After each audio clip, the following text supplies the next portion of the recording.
Nice job, Chef. Thanks. Who wants a drink?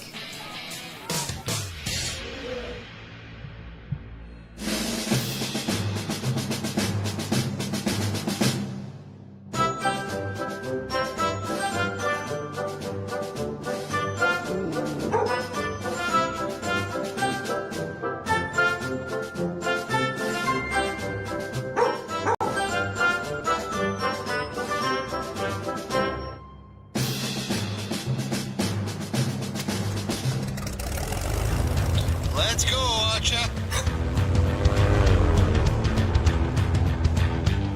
Beers away. Thank you, Archer. Looks like these guys are working up a tropical thirst, Archer. Thank you, Archer! Beers to the beach. Thank you, Archer! They look thirsty down there in the outback, Archer. We'll all be. Thank you, Archer! Yeah!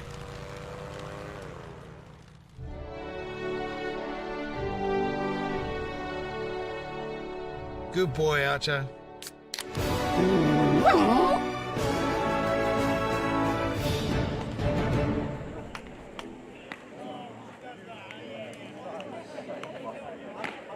Hi again, everybody, and welcome to Australian Baseball League action tonight from Vidicon Stadium in Brisbane.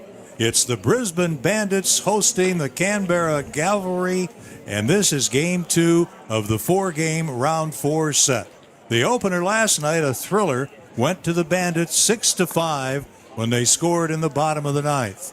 Canberra, a team that has struggled, they're 3-9. The Bandits are red hot, they're 8-5. I'm Ken Wilson. CJ Barnes is here. And CJ, we've had 5 telecasts from this ballpark, and each game has been sensational. Brisbane has done everything it can to give us great nights for baseball, and the baseball has given us great nights here in Brisbane. It has been fantastic. Last night, no exception. Walk off in the bottom of the ninth off the chopper from Tayden Hall. Bandits, as you said, red hot, 8-5 after starting 1-3. They look to take another one tonight against the Cavalry. Brody Vasilakis, the right-hander, makes his third start. He has been brilliant. And the leadoff hitter for the Cavalry is Andrew Moritz, their center fielder, who went 0 for 3 last night. He takes the pitch, and it's high. Moritz hitting .262, no home runs, 1 RBI. But what a job Vasilakis has done, CJ. He hasn't pitched that much, 8 2/3 innings, but he has been good.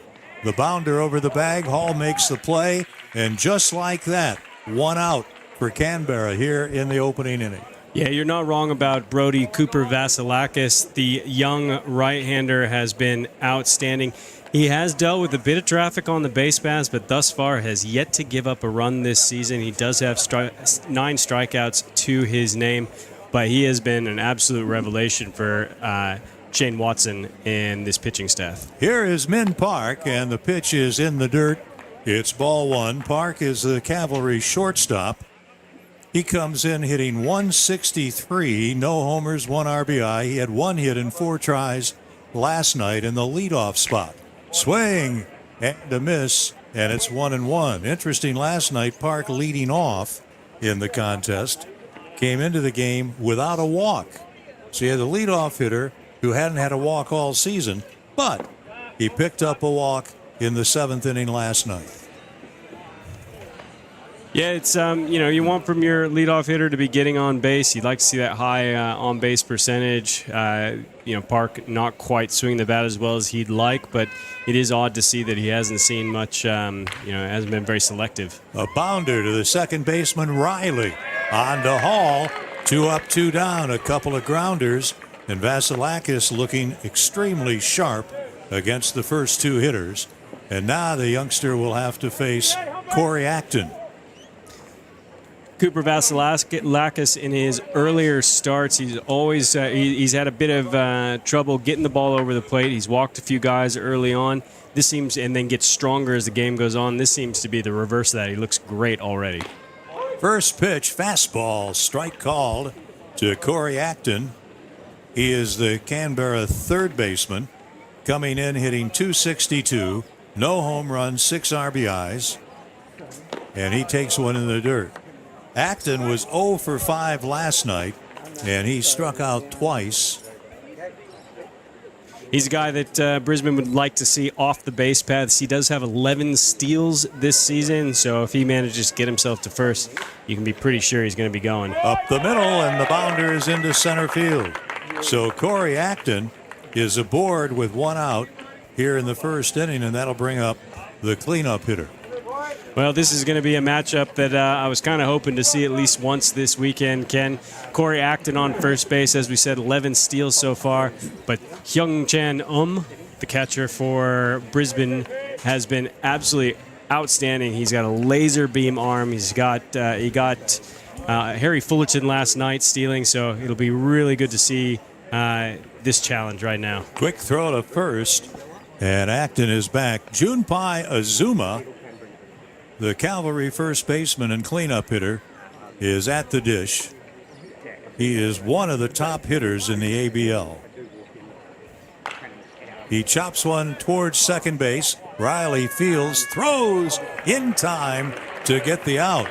So as it turns out, 4 batters, 4 ground balls against Vasilakis here in the top of the first inning. No runs, 1 hit, a runner left on to the bottom of the first here in Brisbane, and there's no score.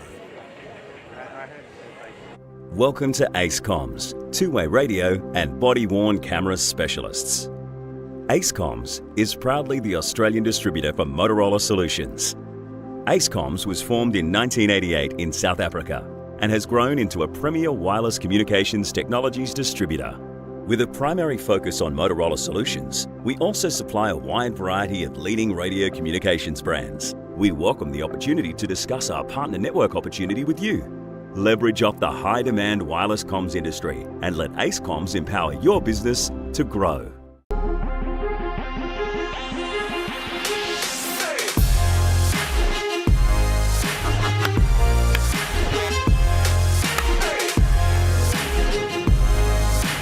Yo, up the middle, another base hit. Sunday, now he banks one to right field. 2. Yo's back. At the track, he got it. Pumps and a fire. Struck him out swinging. Brett Sports, the official equipment partner of the Brisbane Bandits.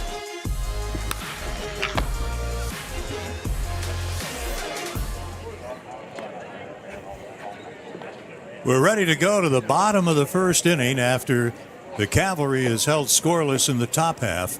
And the starting pitcher tonight for the Cavalry is the right-hander Yui Sako. Yui Sako, his second year with Canberra. He played last year. He only threw for 10 innings over the course of the season, but did have a 1.8 ERA, so he is very good, very efficient. Played for New Jersey in the Frontier League earlier this year in 2023.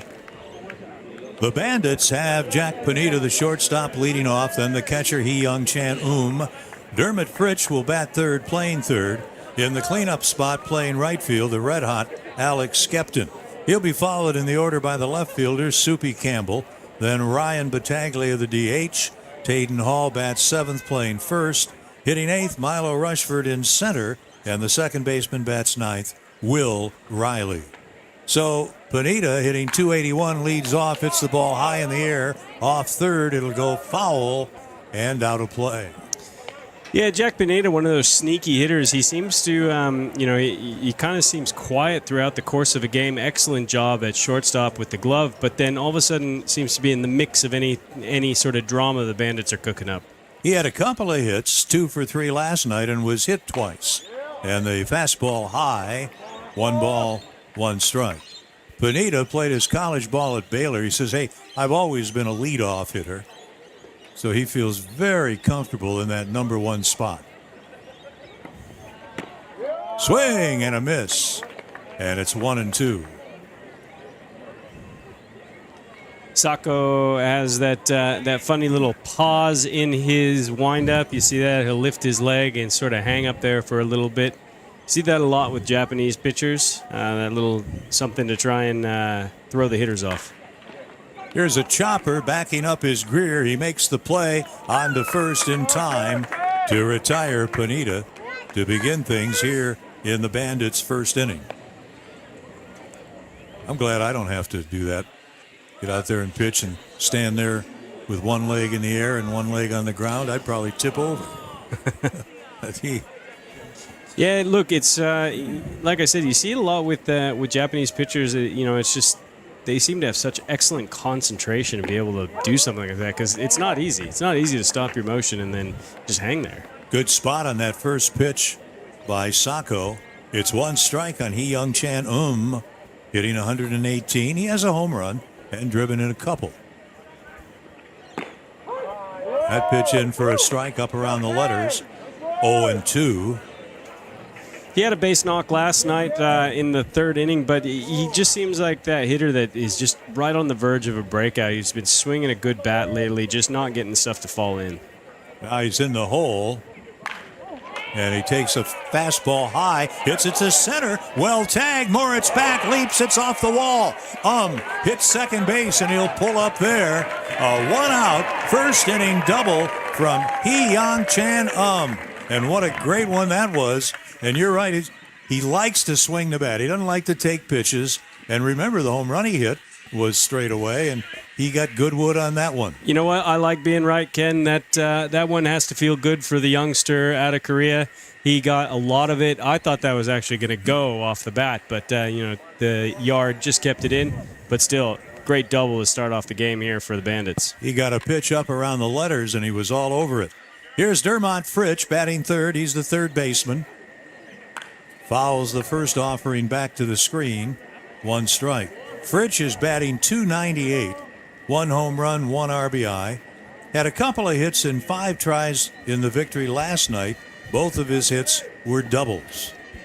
He's been swinging a good bat, playing superb defense at third base. Dermont Fritsch. Too low, 1 ball, 1 strike. And as I say, every game that we have here, best hair in the league, by far. Sako making his 5th appearance, his first start, as a runner behind him and 1 out. And that pitch is a strike call. And it is 1-2 on Fritsch. I think Sako would really like to get an out here with Fritsch, especially looking at Alex Skepton standing on the on-deck circle. Alex Skepton, of course, is absolutely white hot, not red hot, white hot so far in this early season. Here's the pitch, and it's low. 2-2. Nice night for baseball. Wish you could be here. We've got a nice crowd on hand. Game 2 of the 4-game series. This is a great, great ballpark. You talk about cozy when you talk about ballparks. This is it, Vidicon Stadium. Fritsch ready for the 2-2, and he loops one to right. There to make the catch is Campbell. Remaining at second base is and they're 2 away. Even when he's getting outs, Dermot Fritsch seems to be getting good wood on the ball. That one, just leaned out and got, but seemed to get a lot of power behind it for what the swing was. Here is the league's leading hitter, Alex Skepton. Steps in hitting .448, 2 homers, 7 RBIs, had a big 2-run home run last night in the 7th inning that tied the game at 5, setting the scene for the Bandits' win in the bottom of the 9th, 6-5. Skepton is the right fielder, and he looks at a pitch in for a strike. Yeah, you always feel like every pitch is a held breath with Alex Skepton just to see what he's going to do next with it. Soupy Campbell is on deck. Should Skepton produce something? Swing and a miss. That ball just kind of slid away from the end of his bat. Looked like a fastball, and back in the days, that was a true slider. Now it's probably a two-seamer or a four-seamer. Some fancy style. And that's another thing about Japanese pitching is the way that they can manipulate the baseball is borderline just unfair. Swing and a miss. Sacco strikes out Skepton. So the Bandits get a one-out double from and he is stranded. After one inning, there's no score here at Vidicon Stadium, and you're watching the Australian Baseball League on Baseball Plus.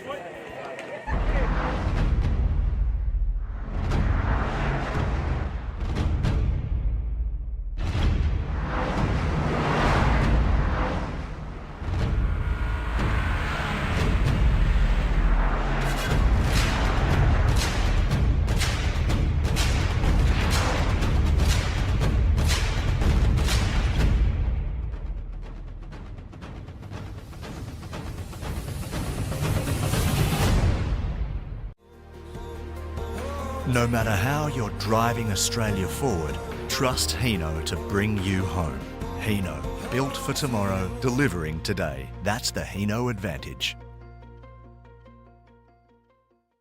Here at Phoenix Law & Associates, we're all about understanding your circumstances. We want to make sure that our clients have had the best service and an excellent experience. We're here to care for you. Here at Phoenix Law & Associates, we speak your language.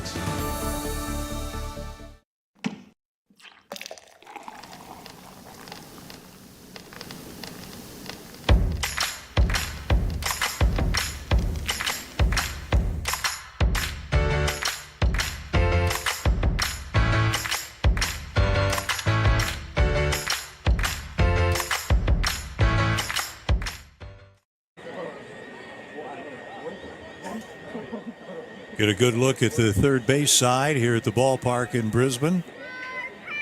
I mentioned the park being a cozy ballpark.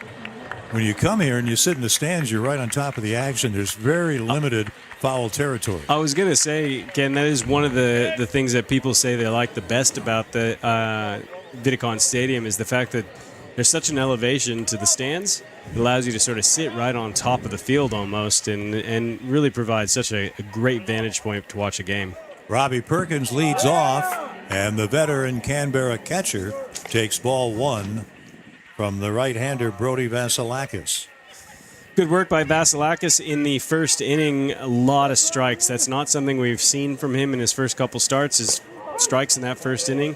He's been really just pumping him in there and working hard. So a good start here from Brody Cooper Vasilakis. And a great pitch there to even the count at 1-1. He hangs one, and it's popped foul out of play. 1-2. Perkins has been around. He's now at the age of 29. First played with Canberra back in the 2012-2013 season, and spent a number of years in the United States in the Colorado Rockies organization. He comes in batting .333. That's 13 for 39. 1 homer, 9 RBIs. 2-2. Yeah, and for Canberra Cavalry fans, there's a bit of a watch here, a record watch. Perkins is 1 home run away from tying his brother Kyle Perkins for the all-time Canberra lead. That pitch goes off the screen. Throw to first, not in time. So Perkins is aboard at first base. Well, a bit of bad luck there for the Bandits. That one just skips away from Hyung-Chan and just rolls up the netting, making it a little difficult for him to get that off. Perkins does run well. So Perkins strikes out, but he's at first base, and the hitter will be Harry Fullerton, the left fielder, batting 6th in the order. Canberra had a runner with 2 outs in the first. Acton singled. Now this ball slugged to right center off Fullerton's bat and back, trying to make the catch. Skepton, he drops the ball. Heading for third is Perkins. He's in safely, and Fullerton is standing out at second base.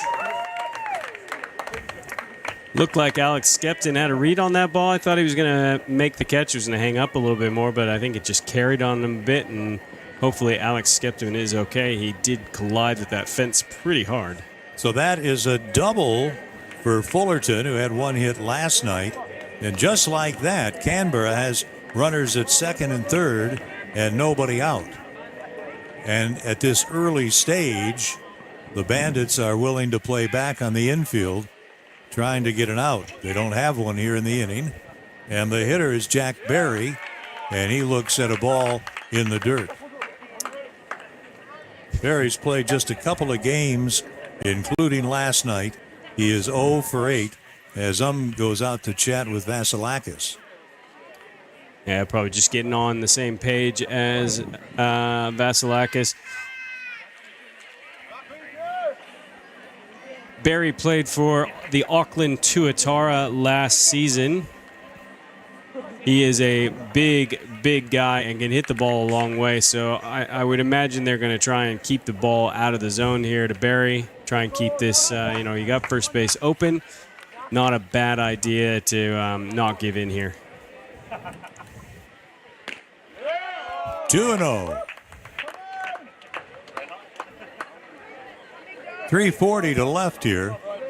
385 to center and 325 down the right field line, adding to the coziness of Vidicon Stadium.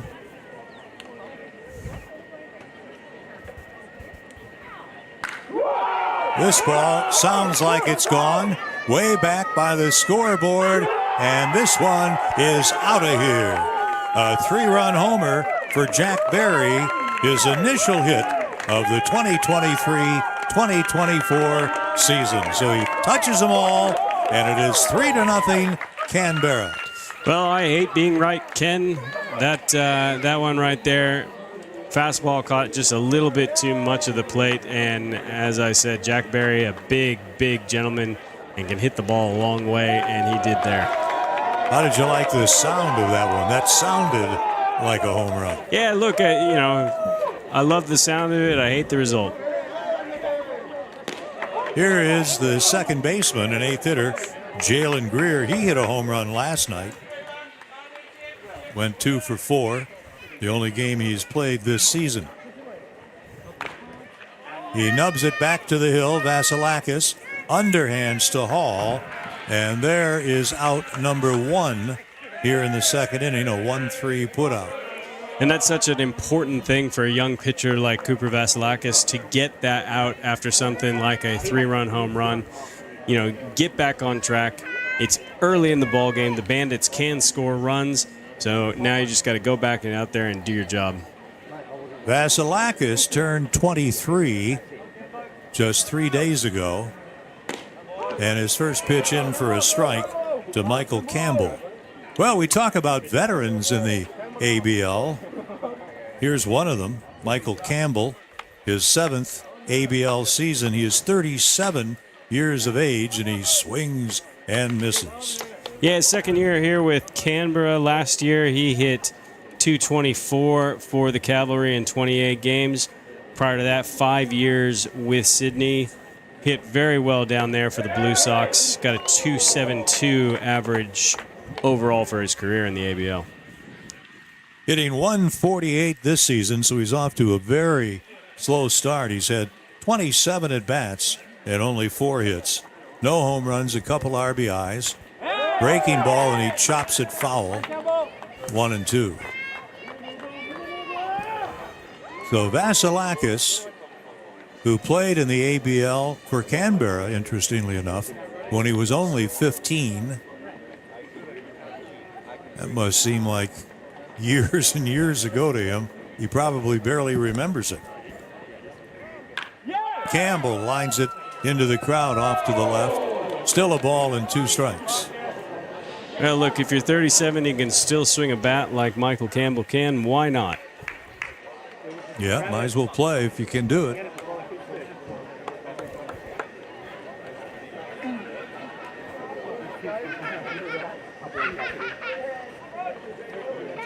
So Vasilakis had pitched 9 2/3 innings without giving up a run.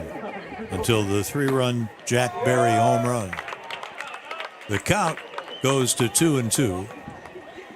Yeah, but home runs will happen in the professional game, especially when you got a guy like Jack Barry out there who can hit the ball a ton. It's going to happen. That's tight, and the count goes full on Michael Campbell. On deck is the leadoff hitter, Andrew Moritz. Last night, you'll recall, it was Brisbane that jumped out to a 3-0 lead. Tonight, Canberra has the 3-0 lead. Swing and a miss on a pitch in the dirt. And that's 2 away. The second strikeout for Vasilakis. What I like most about that strikeout is the fact that he, on a 3-2 count here, throws that 12-6 curveball. That's just a beautiful pitch.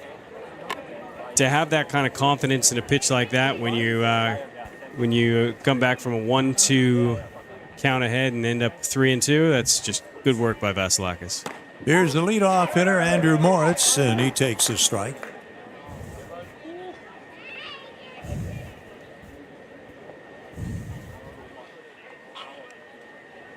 Swing and a miss. So he's quickly in the hole, 0-2.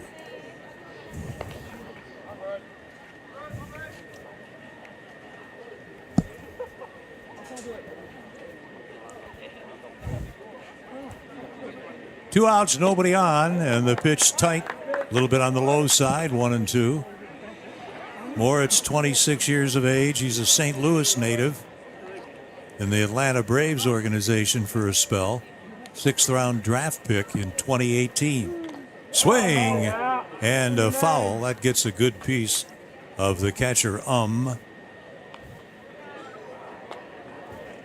It's funny you see a lot of catchers, especially in the big leagues now. There's a certain way, you used to be in a squat as a catcher. Now they've got a thing where they sort of extend one of their legs out a little bit, leave themselves a bit more open. Apparently it helps with pitch framing is what I've come to understand. That right there. Here's another foul out of play off to the left. Still 1-2. It's well, fun. Like so many things in baseball, things change over time. Back in the day, the catchers had a glove that you swore you couldn't catch a ball in.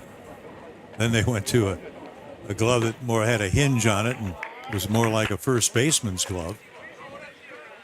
And one of the first catchers who didn't have the traditional crouch was a fellow by the name of Tony Pena, who played with Pittsburgh and St. Louis. He would almost sit down. Here's a chopper charging. Riley, he gets his man, and that'll do it. But a big inning for the Cavalry. A strikeout wild pitch, put a runner on, then a double, and then the Barry 3-run homer.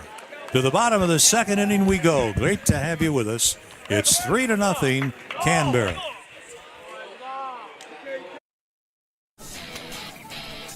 Great job, Chef. Thanks. Who wants a drink?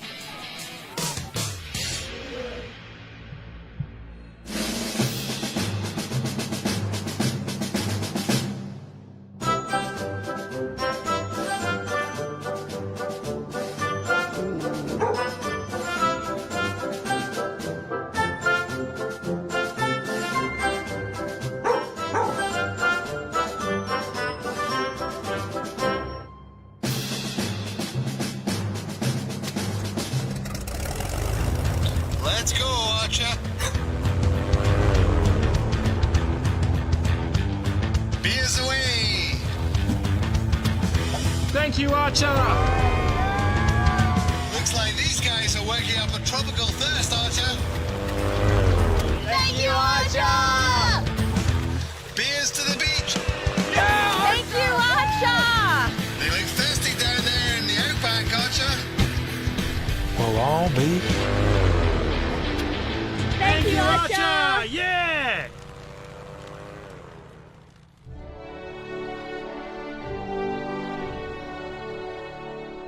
Good boy, Archer.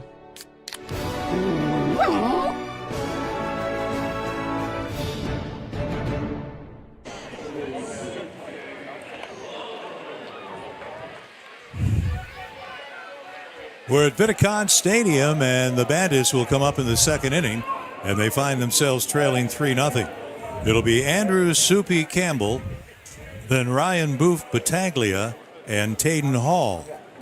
Campbell hitting 174, facing Yuhi Sako, who has himself a nice early 3-0 lead. First pitch is a strike. We welcome to the ballpark and to our telecast Charlie Cannon. We're talking motocross, right? Yes, motocross on motorbikes. You do not look like the rough, tough motocross type to me. And there's a ball. I would describe you as slender, cute, and kindly.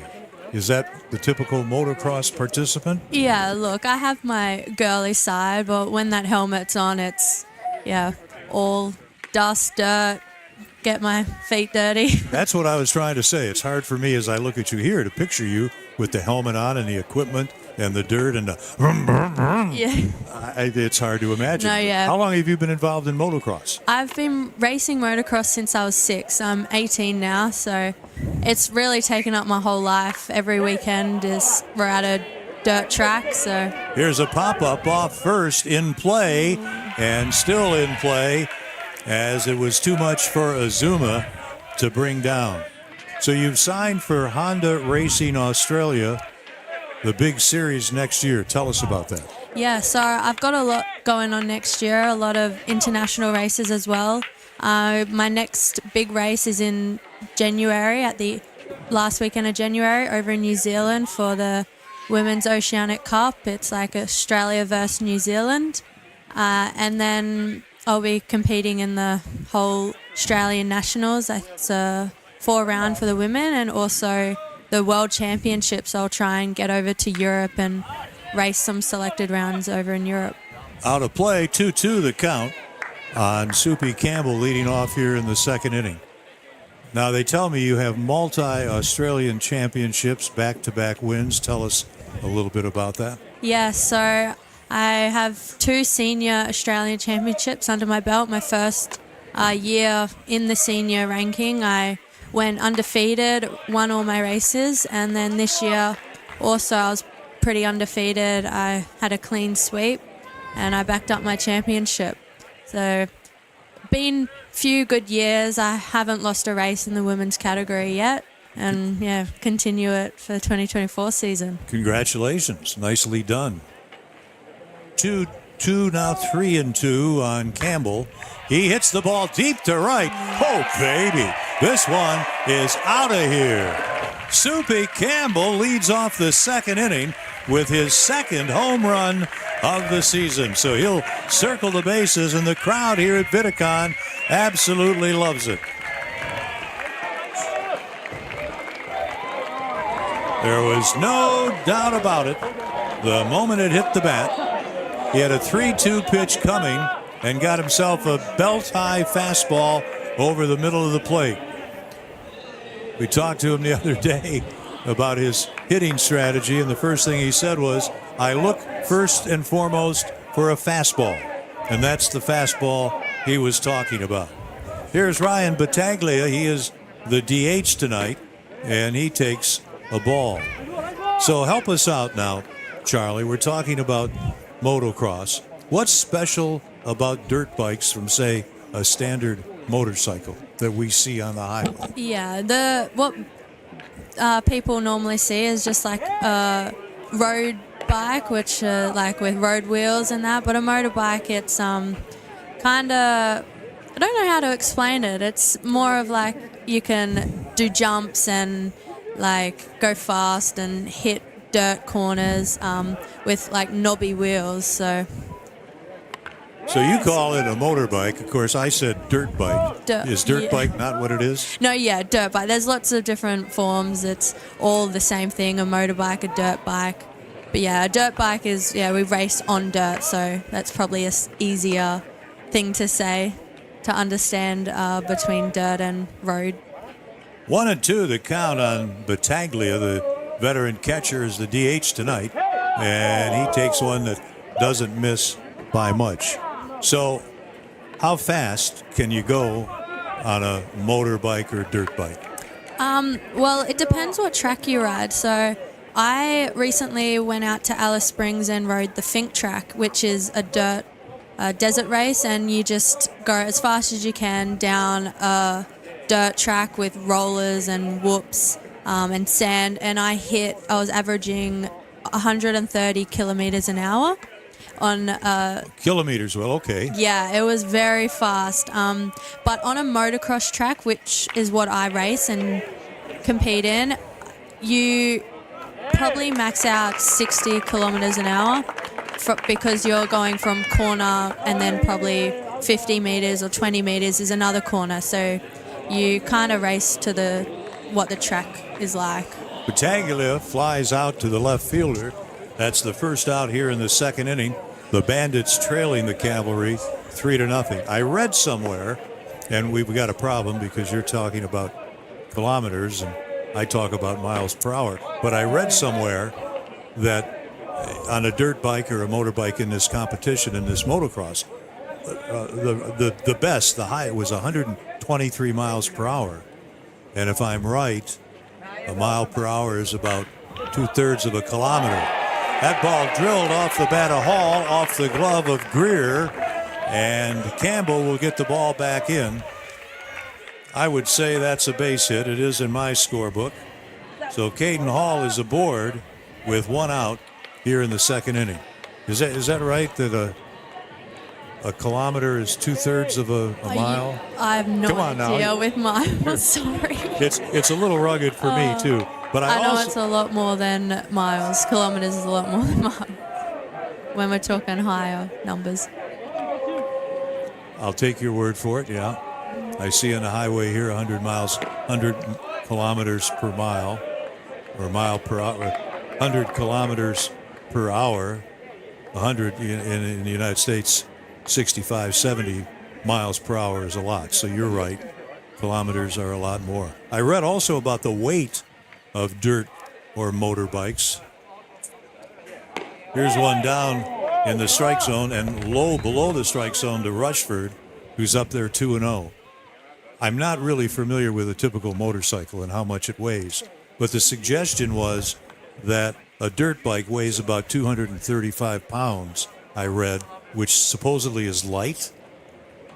They're pretty heavy, so again, I'm not sure in pounds, but in kilograms, they're around a bit over 100, and we're manhandling that for 30 minutes on a rough dirt circuit with jumps, bumps, ruts, and corners and all that. I'm liking the terminology because I've got a terminology question for you.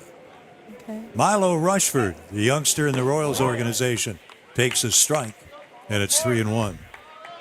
Tell me what whips are and what scrubs are. Okay, so whips is really like, it's cool for the fans to watch. It's just when you go over a jump and you get the bike like a pancake sideways so you can see under the bike. So when you go over, instead of just jumping straight, the riders like pull the bike sideways and show underneath of the bike. So that's a whip. And then a scrub is you do a scrub to stay low on a jump. So when you come up to the up ramp of the tip of an up ramp, you kind of push the bike down. So you also like turn the bike sideways and scrub over the little jump. I got it. A walk to Rushford after a single with one out to Hall, and the batter will be the ninth man in the Bandits' order, Will Riley.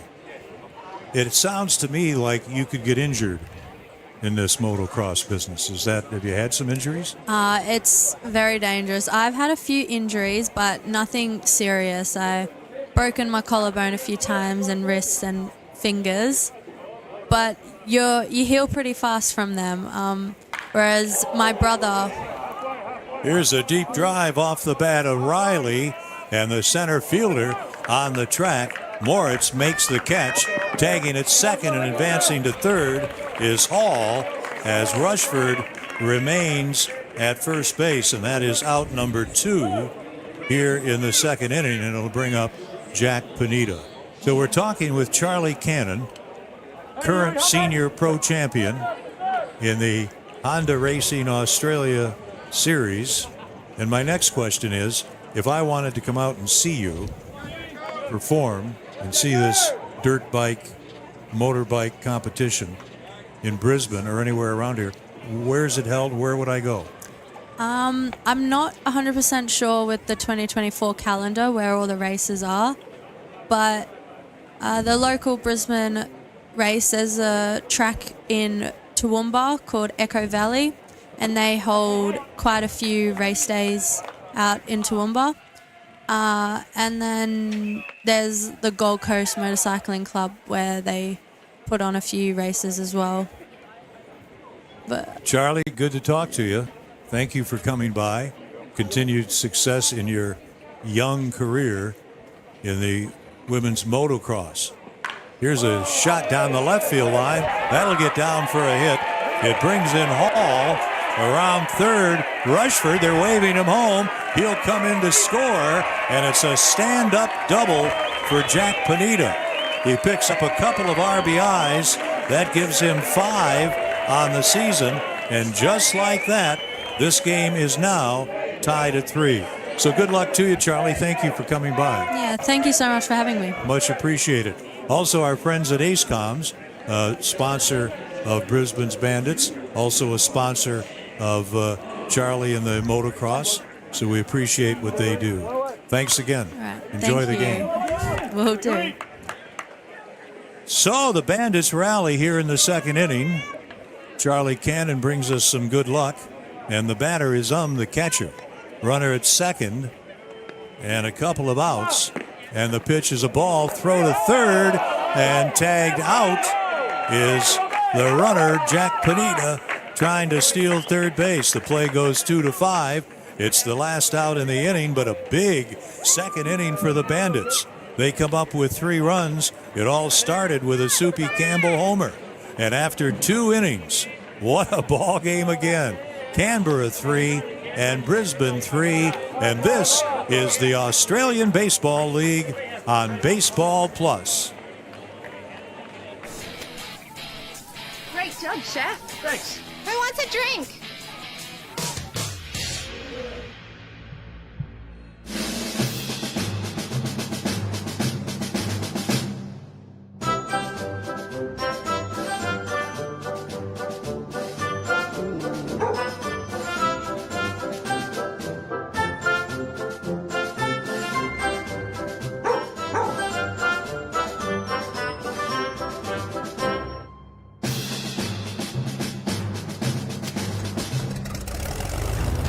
Let's go, Archer.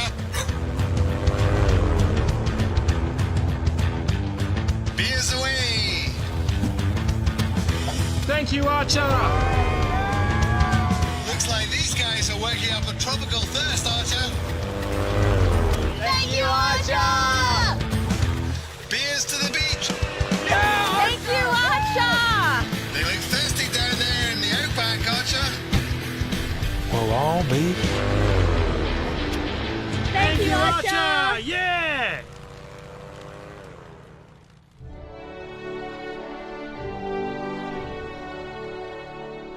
Good boy, Archer.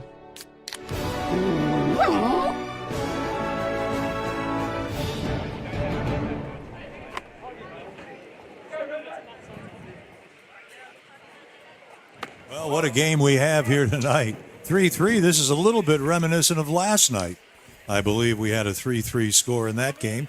It's the third. Min Park leads off against Vasilakis, and he bounces this one up there. It's 1 ball, 1 strike. Park, Acton, and Azuma in the third inning for Canberra. The Cavalry played 5 road games. They've won only 1 of them. Of course, they played a dozen games and won only 3. That's a strike. 1-2. Well, I step out of the booth for 5 minutes, Ken, and all of a sudden chaos breaks out. The Bandits managed to get 3 runs. I got to sit in the stands with some of the fans. It was actually quite an enjoyable experience. Swing and a miss, and Park strikes out. Well, I'm going to take off for the 4th and the 5th, sit in the stands and have a hot dog and a beer. and let you do the game by yourself. That's, you know what? There's going to be one side there. You'll just get color commentary from me, no play-by-play, but I invite you to do so. It is a wonderful experience down here at Vidicon Stadium. Here is Corey Acton, a single to center with 2 outs in the first, and he looks at ball 1. It was nice to see Charlie Cannon in here. I spoke with her before the game, did a little interview there as well, and man, for somebody who's the young age of 18, she is really just killing it in her game. Center field, back is Rushfield looking up. Oh, baby, this one is out of here. Corey Acton has his first home run of the season, and that gives the Cavalry a 4-3 lead. You know, the ball does carry here. It does carry, especially out into that alley there. You know, I've been waiting this whole series to see Corey Acton run the bases, and so far I've only seen him jog them. That is the second home run for the Cavalry. And, of course, the Bandits have one of their own. And here is Junipai Azuma, who's hit a couple of home runs this season and has driven in 11. Fastball high upstairs. And this will be a key at-bat here for Brody Cooper Vasilakis. Giving up 2 home runs, never easy on a young pitcher. See how he responds here, especially with one of the best hitters so far in the league. This will be a real telltale for Shane Watson. That's a good-looking pitch there. And it's 1-1. Well, that's all I ever heard about this ballpark. Oh, the ball carries. Oh, there's so many home runs. Oh, it's terrible for pitchers. And I will admit, in a meager 6 games, the ball carries pretty well here. It does. It gets up in that slipstream. And as we progress into summer, the ball and the nights get warmer, the ball will carry even more, and you'll see a lot fly out, especially down that home run alley. 2 balls, 2 strikes on Azuma, 22-year-old, plays for Yokohama in the Japan League. He is a mere 5'7" if you think he is not a real tall fellow. That's what he is, 5'7". Swing and a miss. Gives himself some room and completes the strikeout, 2-3. That's 4 strikeouts for Vasilakis over 2 2/3. And he'll face Robbie Perkins. And that's the thing here. So far, Cooper Vasilakis has only thrown maybe 2 or 3 bad pitches. It just so happens that 2 of those have flown out of the park. Perkins struck out in the second inning, but the ball got away and he ended up on first base. Fullerton followed with a double, and then Barry hit the 3-run homer to break the scoreless deadlock. Then the Bandits came up in the bottom of the second, got 3 of their own, and now here in the top of the third, Acton is homered, and Canberra has a 4-3 lead.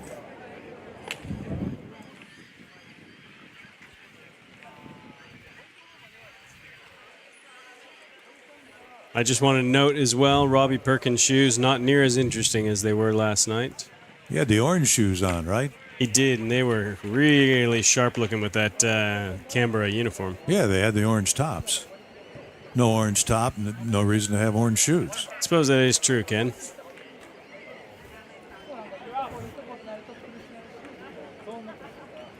Perkins takes a strike. The outfield, Campbell in left, Rushford in center, Skepton in right. The infield third to first, Fritsch, Panetta, Riley and Hall. Vasilakis and the battery. Fastball is high. So a full count here on Perkins with 2 outs, nobody on in the Canberra third inning.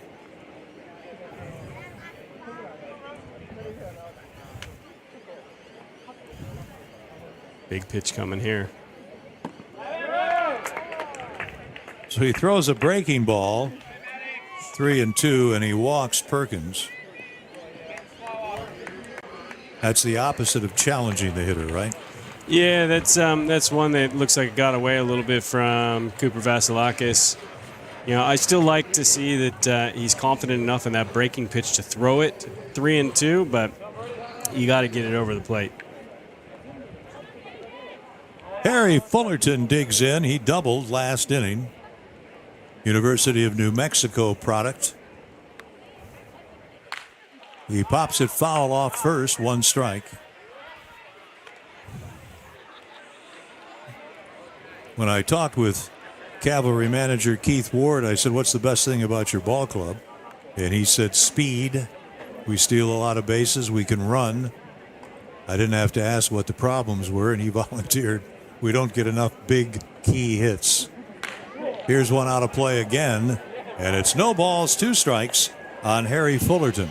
Yeah, and that's not altogether dissimilar from the Bandits early on in the season. They weren't getting a lot of those key hits. Last inning, you see that 2-out double from Jack Pineda. That isn't something we saw from the Bandits early on. So, it will turn itself around. Throw to first. The Cavalry is a team hitting .232. That's 4th in the 6-team ABL. .232. The Bandits, by comparison, hitting .222. 5th in the league. Swing and a miss. That'll do it. As it turns out, 3 strikeouts in the inning for Vasilakis. And he now has retired 5 via the strikeout in only 3 innings. On to the bottom of the 3rd at Vidicon Stadium, and the Bandits trail the Cavalry 4-3. Welcome to Ace Comms, two-way radio and body-worn camera specialists. Ace Comms is proudly the Australian distributor for Motorola Solutions. Ace Comms was formed in 1988 in South Africa and has grown into a premier wireless communications technologies distributor. With a primary focus on Motorola Solutions, we also supply a wide variety of leading radio communications brands. We welcome the opportunity to discuss our partner network opportunity with you. Leverage off the high-demand wireless comms industry and let Ace Comms empower your business to grow.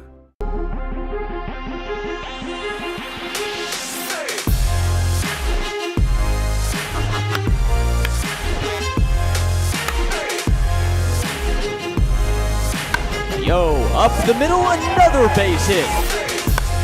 Last Sunday, now he banks one to right field. 2. Yo's back. At the track, he got it. Pump and the fire. Struck him out swinging. Brett Sports, the official equipment partner of the Brisbane Bandits.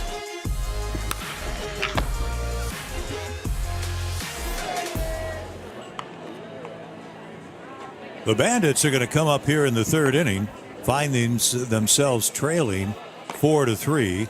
It'll be the 2, 3, and 4 hitters, Fritsch, and Skepton against 24-year-old right-hander Yui Sako, who's pitched 4 times in relief. This is his first start of the season. And in 4 innings coming into tonight, he had not allowed a run nor a hit. But in 2 innings in this game, he's already given up 4 hits and 3 runs. Had a double in the 1st inning. He perished at second base. He looks at one tight, ball 1. Of course, leading off, he was at the plate when Jack Pineda was caught stealing at third base to end the 2nd. Had a hit last night. And he drives this one to right. Campbell back and back pedals just enough to make the catch. 1 up and 1 down. Bit of bad luck there for Hyung-Chan. Can't hit a ball any harder than he just did. It was just right at Michael Campbell. Here's Dermot Fritsch, the 24-year-old Rookie of the Year back in 2021. Getting a chance to play every day here this season, which hasn't been the case basically in his ABL career. Strike 1. Fritsch in the 1st inning fly to right. He's not a big guy. I mean, he's not small, but maybe 5'9", 5'10", 180, 185 pounds. Yeah, he's very solidly built, though, is Dermot Fritsch. You get up close to him and you realize he's just got broad shoulders and he looks very, very strong. See, the outfield is straight away. Likewise, the infield, they're all deep. Fastball clubbed to right, shallow. Campbell in, calls, makes the catch. 2 up and 2 down. Quick 2 up, 2 down for Yuhi Sako. Need an inning like that after giving up a few runs. But here comes a man who could tie it up himself. Alex Skepton struck out to end the first inning. Young man who is from the Brisbane area, getting a chance to play. He says, I've seen myself listed as an infielder also, but he says, I can't play the infield. I can only play the outfield. And as they say, if you can swing the bat, you'll play somewhere. And he apparently can swing the bat. Yeah, I don't think he's going to have any trouble getting playing time. 2 outs, nobody on base here in the third.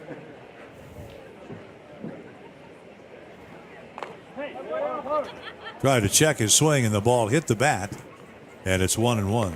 The thing I found about Alex Skepton there, that I found so surprising about Alex Skepton, is you look at him, he's a big kid. He is big, he's well built, he's very strong, just like Dermot Fritsch. But man, he's fast. You see him run the bases, he is quick. They want to pitch him in, and that's up and in, 2-1.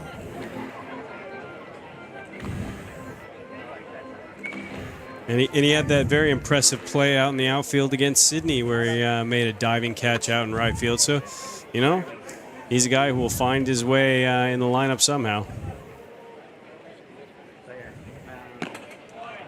Upstairs again, 3 balls and a strike. So Skepton finds himself in a very advantageous spot here. A true hitter's count, 3 balls, 1 strike.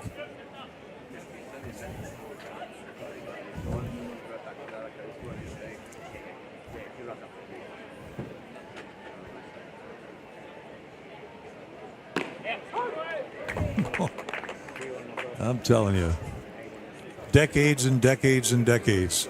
Baseball, they've been talking about the Asian, specifically Japanese pitchers. Oh, they never throw what we expect on any count. They want to throw breaking balls, breaking balls, breaking balls. 3-1, he bends one in, so you should throw another breaking pitch here.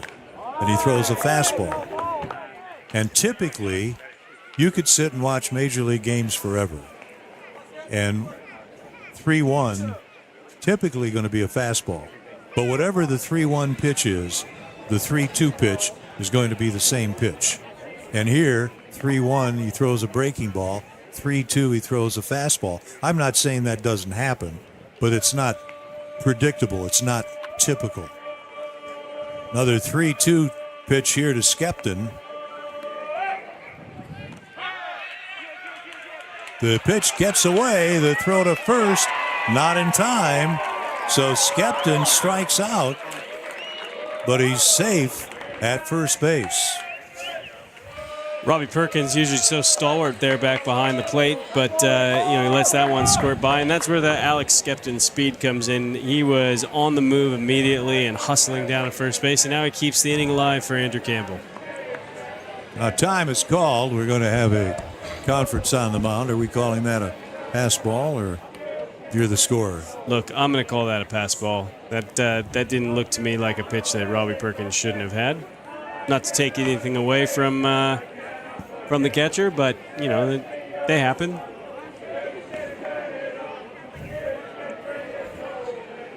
Yuhi Sako doing a lot of smiling. Notice that the interpreter is not out there.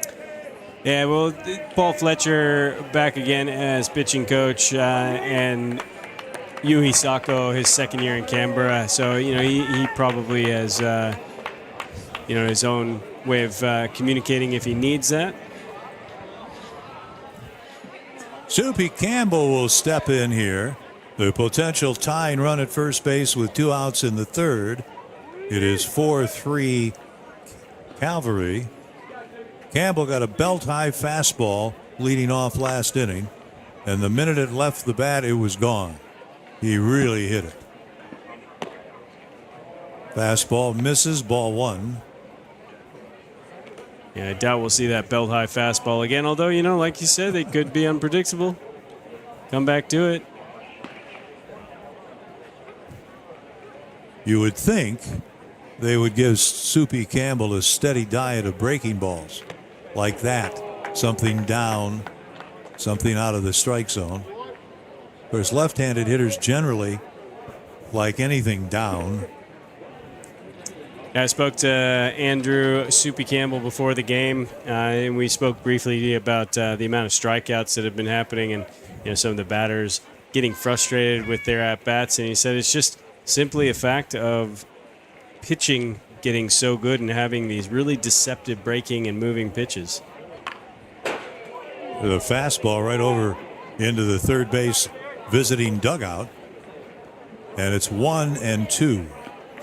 And you look at Yuhi Sako, he throws that breaking pitch on 3-1. And it's just this command that they have over those pitches that allows them the confidence to throw something like that at 3-1. 1-2, he typically would waste a pitch here. A breaking pitch down, one would expect. See what he throws. The runner goes, and the ball is grounded into right field. Skepton to third base. And they're going to hold him up there as the throw comes in from the other Campbell out in right field. So Soupy delivers, and all of a sudden the Bandits have runners at first and third with 2 outs here in the third inning. Andrew Campbell just seems to find a way to get things done. That pitch, I think he hit off his shoelaces there. Down and in. Down and in, just like you said, but manages to squirt it out there into right field. So Andrew Campbell, once again, keeps the chain moving. Here comes the Cavalry skipper out, Keith Ward.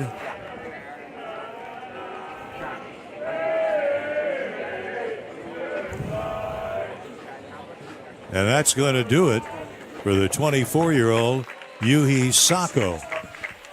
So, the call to the bullpen, brought to you by Ace Comms. We're at Vidicon Stadium enjoying a Saturday night, and the Bandits are threatening here in the third. They trail in this contest 4-3, and will return to the ballpark after this timeout.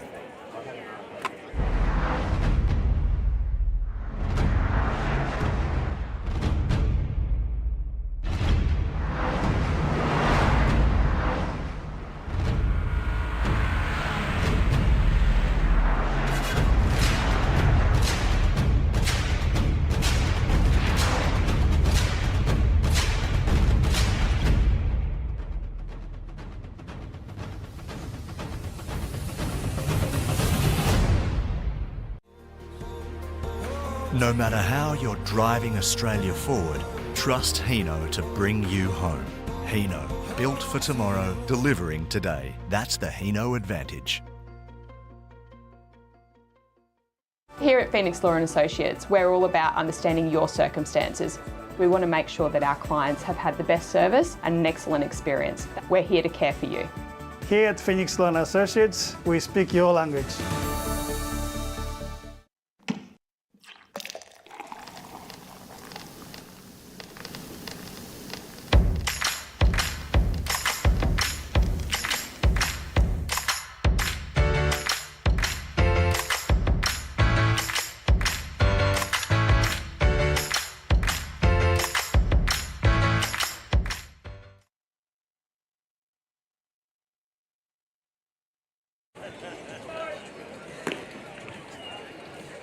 Ken Wilson along with C.J. Barnes at the ballpark in Brisbane. We get a pitching change. The night is over for Yuhi Sako. And into the game comes Mark Moclair, who last Sunday started for the Canberra Cavalry and wore number 25. Apparently that didn't add up. So tonight he's going to show up wearing number 3. But in that outing last Sunday, let's say this. He had a rugged time. He gave up 3 runs to Perth in the first inning. And believe it or not, threw 37 pitches in the first inning. Wow, that's a brutal start right there. From Newport News, Mark Moclair on for the fourth time this season. He does own a 9.72 ERA over 8 1/3 innings. 17 strikeouts, so he is a strikeout machine, but does have 8 walks to go with that. Here's Battaglia, rips it down the line in left, fair ball. Boom, off the wall. Digging for third after Skepton scores, and coming home is Campbell, and that is a big double for Ryan Boof Battaglia. 2 score with 2 outs here in the third inning, and the Bandits grab the lead 5-4. Well, welcome to the game, Mark Mauclair. I suppose the only positive you can take out of those ones is those runs won't be charged to him. But, yeah, Boof Battaglia jumps on the first pitch and rips it into left. That doesn't get any better way to start off that at-bat. Here is Tayden Hall, who ripped a sharp grounder off the glove of the second baseman his first time up, and he looks at ball 1. Tayden Hall, of course, the hero from last night's game, managed to chop a little grounder back to the pitcher, but good enough to score Logan Wade to win the ball game. 2 outs, Battaglia at second, and this one fouled away. Of course, it was kind of a strange little chop in front of the plate, and Hall picked up his first RBI of the season, and it was strange, and it ended the game as Logan Wade scored from third base for a 6-5 victory. It certainly wasn't the ideal dramatic way to end a ball game that you would expect, in the movies and whatnot, but you got the job done, which is all that matters. I told Tayden before the game how to handle that, how to use that interesting game-winning RBI in the future. Grounds it to the first baseman, Azuma, and that'll retire the side. And only you and the crowd will know what he said, and possibly I'll reveal that at a later time. So in the third, a huge inning, a huge 2-run Battaglia double, and a couple of runs on a couple of hits. And through 3, we've seen quite a bit of offense. And this ball game belongs to the Bandits 5-4.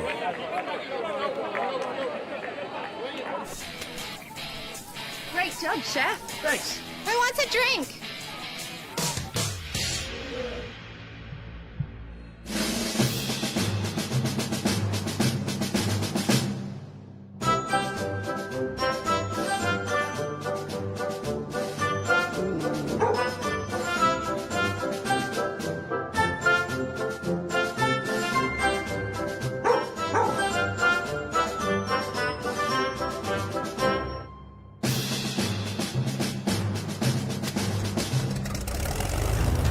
Let's go, Archer. Beers away. Thank you, Archer. Looks like these guys are working up a tropical thirst, Archer. Thank you, Archer! Beers to the beach. Thank you, Archer! They look thirsty down there in the outback, Archer. We'll all be. Thank you, Archer! Yeah!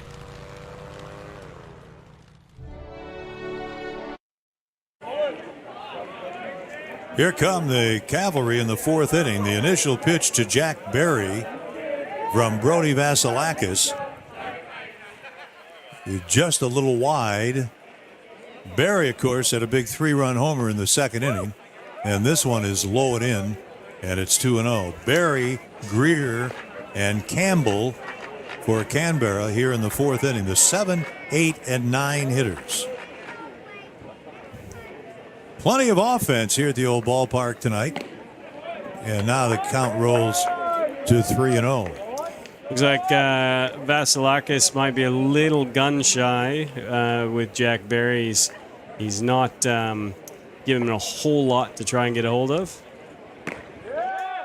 So he walks him. There's nothing quite as disastrous as a leadoff walk.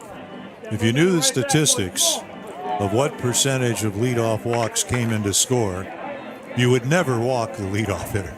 That's how many times the walk leading off an inning turns into a run. And that's been a little bit of a bugbear for the Bandits in their early going is issuing those leadoff walks.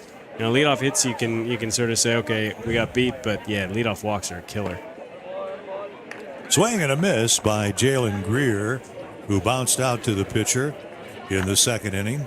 He's a 22-year-old who spent 3 years in the Oakland Athletics organization, playing his second game of the season with Canberra.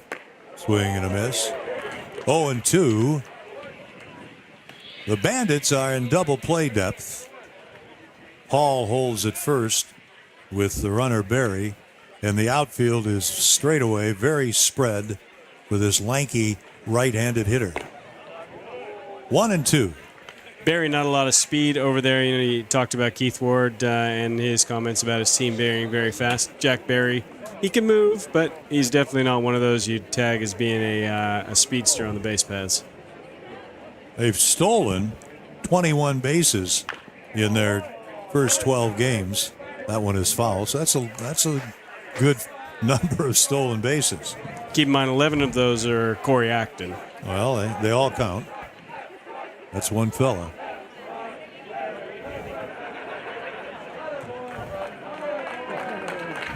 One and two the count. Hall holding over at first with Barry, who has a marginal lead. Now 2-2. We got a couple of games here tomorrow, by the way.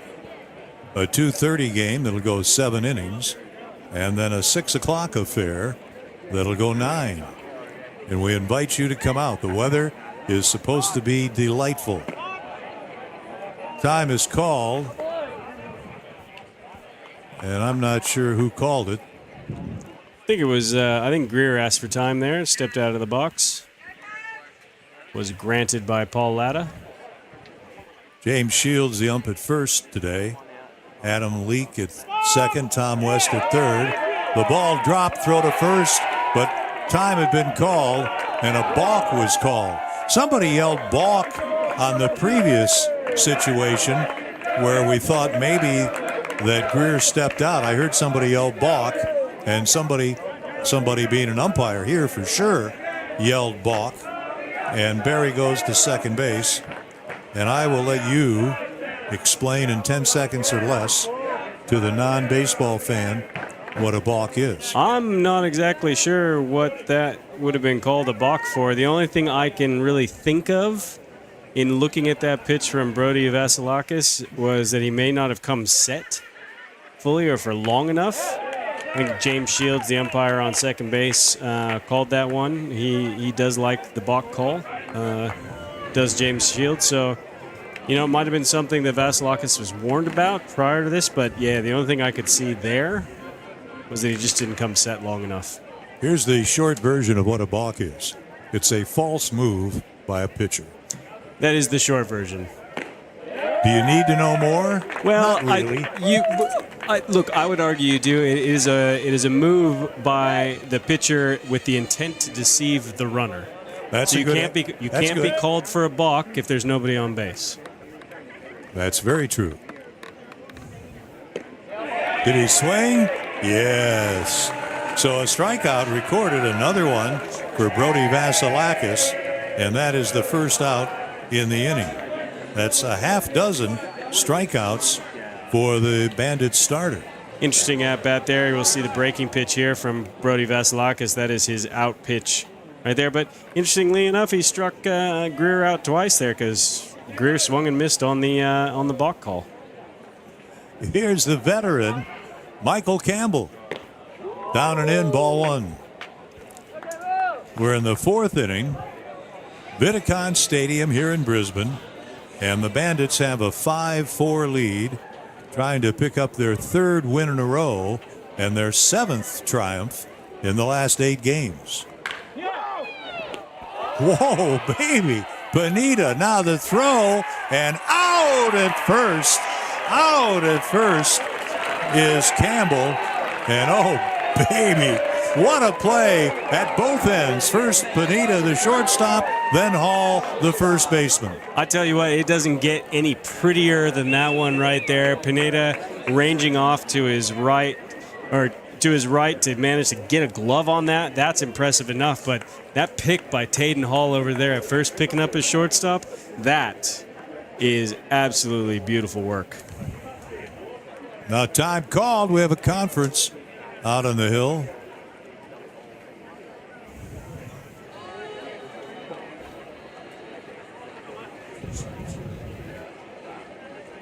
Here's a bit of action over there in the Bandits bullpen. Sam Holland seems to be limbering up there a little bit, working on his, looks like he's working on his golf swing.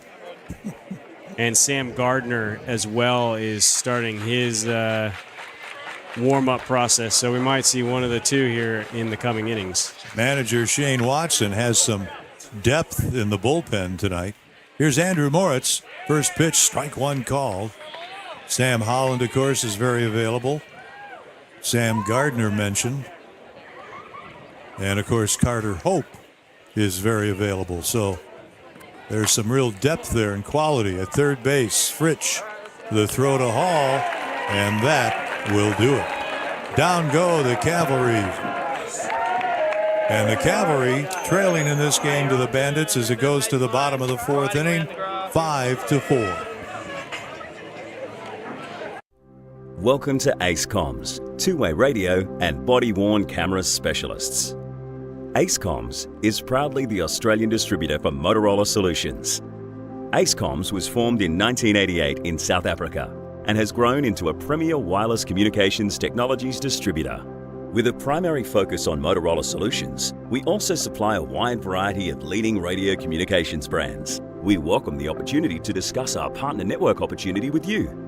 Leverage off the high-demand wireless comms industry and let Ace Comms empower your business to grow.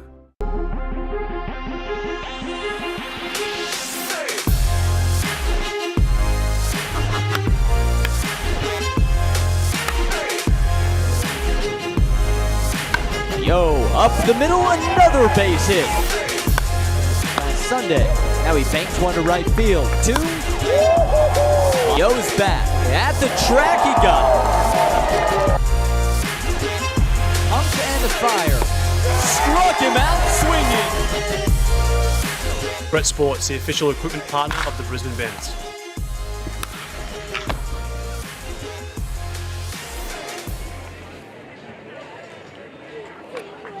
Mark Moclair in relief of Yui Sacco, ready to work in the fourth inning. Got quite a ball game. You like a little offense? We have some. And the Bandits have a 5-4 lead.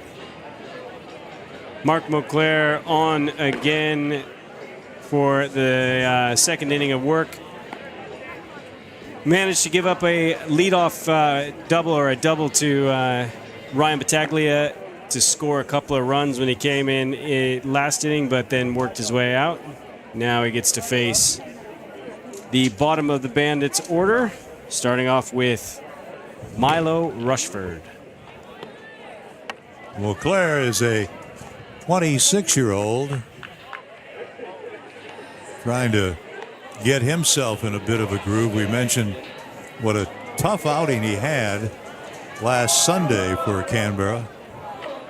So he works out of the bullpen in this game. Rushford walked and scored in the second. Riley will follow, and then Pineda. And that is ball one. Yeah, Moclair played earlier this year for Sussex County Crushers in the Frontier League. Went 5-6, had a 3.66 ERA. So he is he does have some good stuff and can pitch well. He gets a lot of strikeouts. That seems to be his one thing to hang his hat on. He had 105 in 108 innings with Sussex County. This one is tight, 3-0. We have mentioned that Milo Rushford's dad played in the big leagues. His dad, Jim, played at San Diego State and then 5 seasons in independent baseball. And that's high, ball 4, leading off here in the fourth. Jim Rutherford, in 2001, when he was 27 years old, got signed by the Brewers and played in an A-League.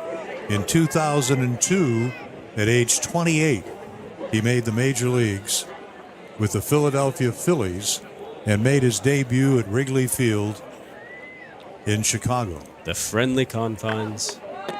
The runner goes, the pitch a ball, and the throw gets away.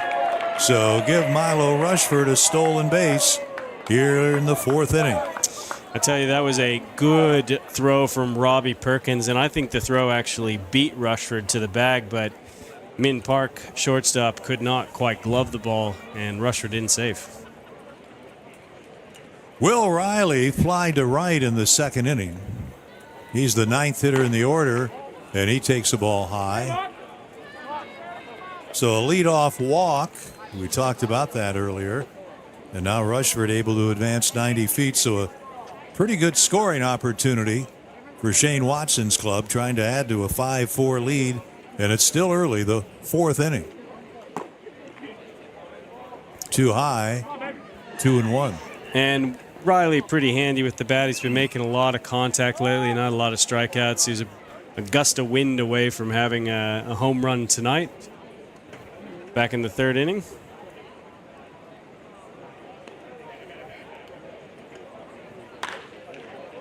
That ball grounded foul.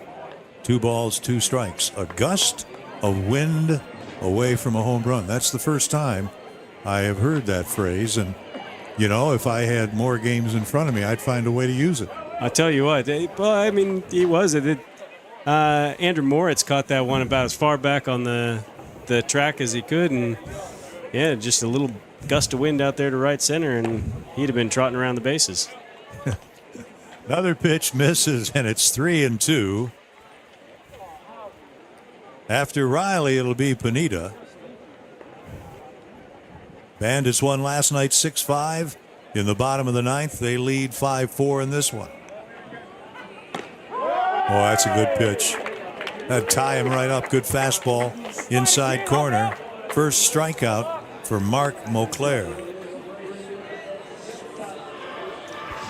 Well, sometimes just pure gas will do the job, and that's what Mark Mauclair throws there. Hard and in. Nothing Will Riley could have really done with it. Instead, he'll trot back to the dugout. Here's Pineda, the leadoff hitter. Runner goes. The throw gets away. A stolen base. Rushmore is up, and Rushford will come in to score. So how about that for little ball? How about that for speed? 2 stolen bases. A throwing error by the catcher, Perkins, and a run here in the fourth inning to make it 6-4. Well, you know what? You'll take the runs however you can get them, and that one, Rushford just decided to manufacture the whole thing with his legs. I think the only person that might be a little upset is Jack Pineda, who would love an RBI here, but happy to see his Bandits up 6-4. Pineda back in the second inning, doubled into, rolled out in the first, so he's 1 out of 2, having a very good series again with the bat. He looks at a ball.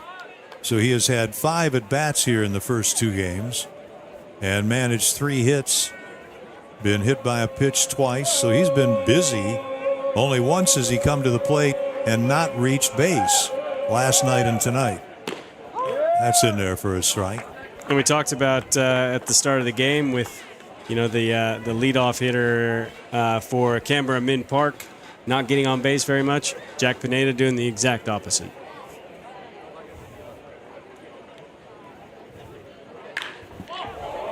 Lashes one that almost nailed Tom West, the third base umpire. A foul ball. We've mentioned it, and it bears repeating. Pineda, early in the season here, basically watching Milo Rushford lead off, then finally gets a chance as the leadoff hitter. He says, most of my entire life I've been a leadoff hitter. Certainly at Baylor in his college days he was. Swing and a miss. Perkins handcuffed, gets up, throws to first to retire Pineda, and that's out number 2. Well, apart from that one there, I think he's pretty much solidified himself into that job as a leadoff man. He's been very effective up top, setting tables. He's a good-looking hitter, Jack Pineda. Smart, knows how to play the game. Can play some defense, played shortstop most of his life. We've seen him here playing some second base. Here's the catcher. Ball one. Pineda getting a start at short tonight. Logan Wade came back from injury last night at short. Had a big night with a stick. But Wade is only going to play 2 of the 4 games here in round 4. Swing and a miss. 1-1. And Pineda getting reps at second base. You'll probably see him play maybe even a little third base this season. That'll probably come down from the Royals wanting to get him more development reps at different positions as he works his way up through the minor league system. It's good to be able to play multiple positions. The infield back, the outfield deep straight away on who doubled in the first inning. Only his 5th hit of the campaign. This one bounces all the way to the backstop, and it's 3 balls and a strike, and will be ready to let her rip here. I can guarantee you that. I don't want to say he'll swing at anything, but I guess it'll be pretty close to that. Look, when you're young and having as much fun as Hyung-Chan is, you tend to be a bit more free swinging, and I like that. He has a rip at a pitch that might have been down and away, and it remains 3-2.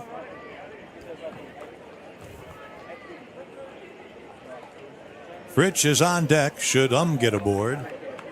The Bandits have scored a run here in the 4th, and they lead it 6-4. That one fouled back. Up and in, may not have been a strike. Still a full count on the young catcher, just a year out of high school in South Korea. Played with the Arizona Complex League Royals team this past summer and hit .220.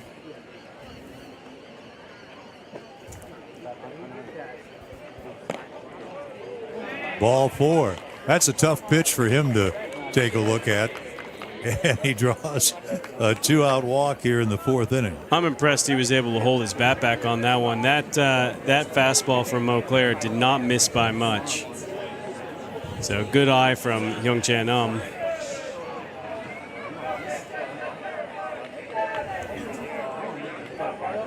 Here's Dermot Fritsch, who's twice flied to right field.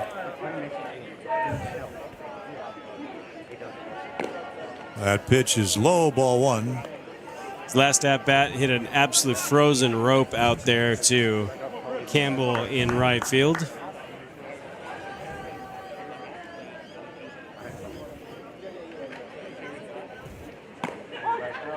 That's a high strike. You might wonder how many times has walked this season. And I can tell you that's the first walk he's received. Which I don't think surprises us, does it? Well, no, not really. The way that he sort of is a bit free swinging, you wouldn't have a lot of opportunity. He's running.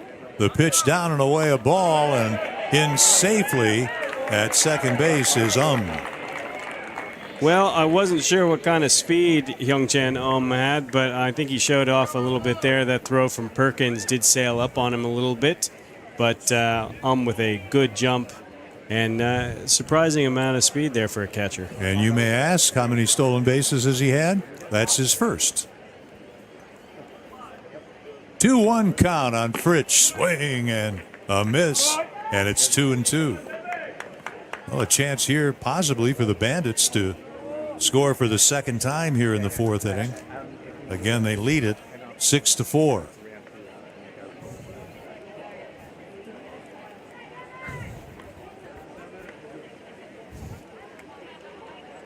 Mauclair ready to work. Fouled away. Did I see that Adelaide played today already? Adelaide played today. They're playing the Aces down in South Australia, down in West Beach. They lost their first game, or the Giants won their first game last night, 5-2, and lost the day game today, 6-1 to the Melbourne Aces.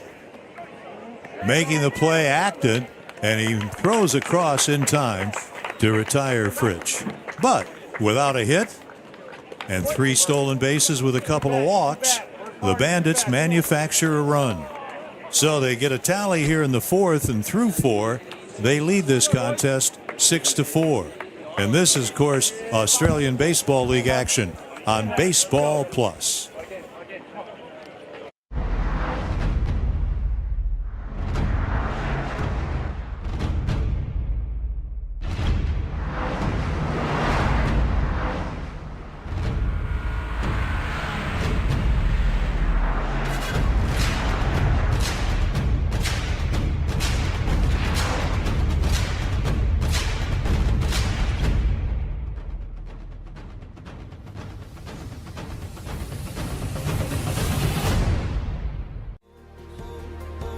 No matter how you're driving Australia forward, trust Hino to bring you home. Hino, built for tomorrow, delivering today. That's the Hino advantage. Here at Phoenix Law & Associates, we're all about understanding your circumstances. We want to make sure that our clients have had the best service and an excellent experience. We're here to care for you. Here at Phoenix Law & Associates, we speak your language.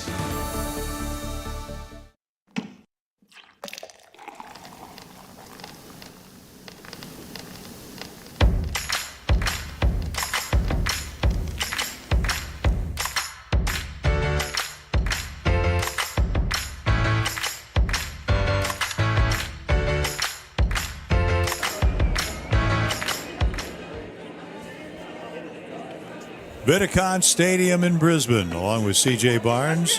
I'm Ken Wilson. We're happy you're here. We're certainly enjoying bringing you these telecasts from Brisbane here in the 2023-24 season. The Bandits are red hot. The only team that's better off in the ABL is Adelaide, and CJ mentioned they lost to Melbourne in the first of 2 today. They lead, the Giants do, in the second game 2-0. Min Park leads off the 5th inning for Canberra, and he looks at ball 1. He is grounded out and struck out. Acton, who is homered, will follow, and then Azuma against the young right-hander Brody Vasilakis. And that's a ball. Yeah, Shane Watson opting to leave Vasilakis out there for a little bit longer here in the 5th.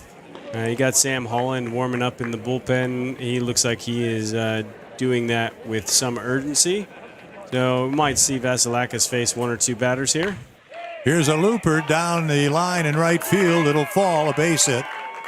And holding at first base is Min Park. He leads off the 5th with the single. I'll tell you what, that one doesn't do much for you as a pitcher. Those sorts of little death by 1,000 cuts hits. Vasilakis will face the 3rd hitter in the order, Corey Acton. He's been unable to retire him. Acton went 0 for 5 last night, but this evening has singled and hit his first home run of the season. The Bandits are in double play depth here for Acton. Park gets a little bit better than average lead at first, and the first pitch in for a strike. Vasilakis, a lot of college experience. He pitched 5 years at Grand Canyon University in Phoenix, Arizona. Starting in 2019, got an extra year with COVID. So he'd been around a little bit. Time called. Certainly had some high-level experience in Division I by pitching at Grand Canyon. They have a very strong baseball program, and their location in Arizona gives them a lot of teams coming through, especially early in the season. That ball grounded over to the Bandits' first base dugout. Saw Saiwan Park over there at the end of the Bandits' dugout. He jumped up, and then the ball took his chair out. So still got that reaction speed over there to Saiwan Park. Vasilakis is ahead, 2 strikes on Corey Acton. And there's a ball driven to center. Rushford is there, makes the catch, and Park dashes back to first base, and there's 1 out.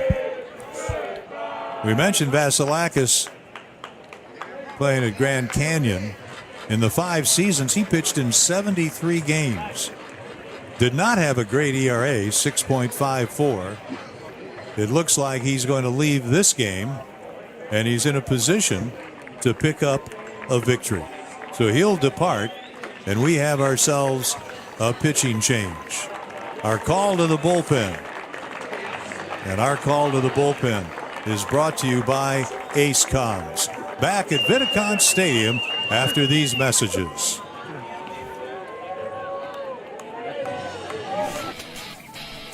Great job, Chef. Thanks. Who wants a drink?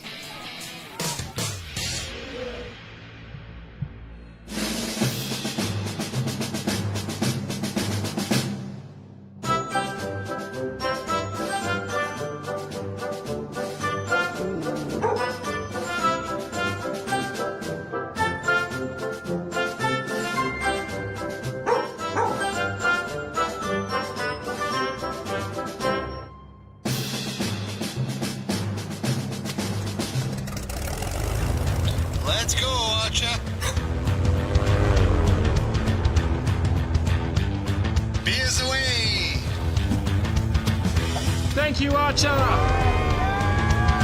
Looks like these guys are working up a tropical thirst, Archer. Thank you, Archer!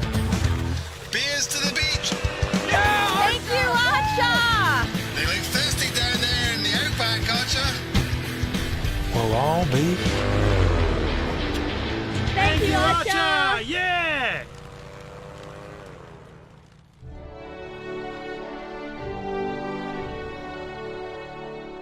Good boy, Archer.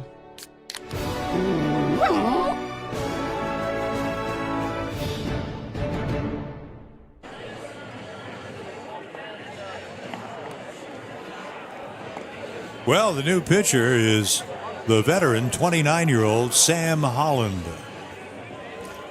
Sam Holland on for his 5th time. He is a Bandits legend and has been pitching so incredibly well the last 2 seasons.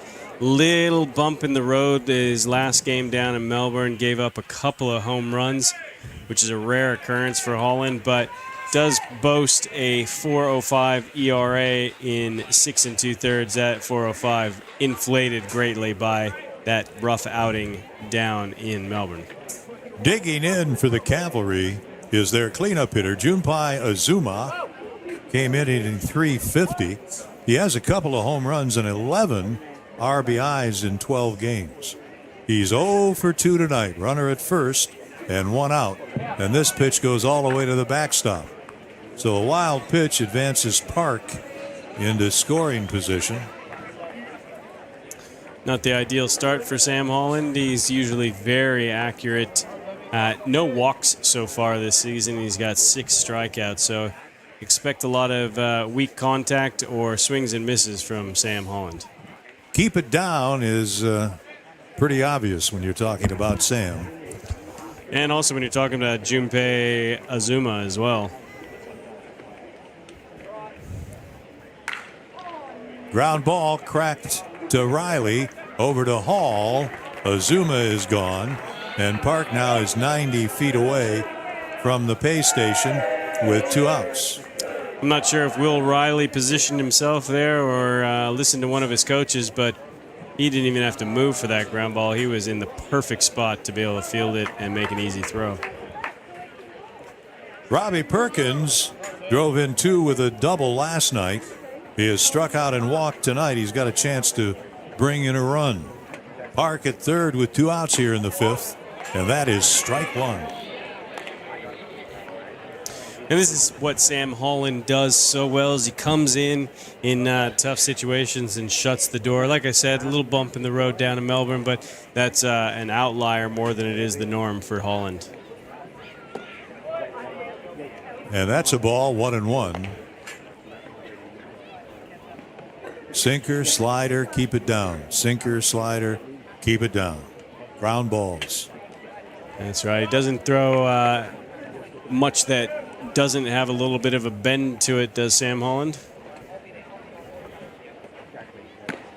That one is up a bit, but it's a strike, thigh high, and it's 1 ball, 2 strikes. Perkins would be no stranger to Sam Holland. He's seen him plenty in their many ABL seasons together.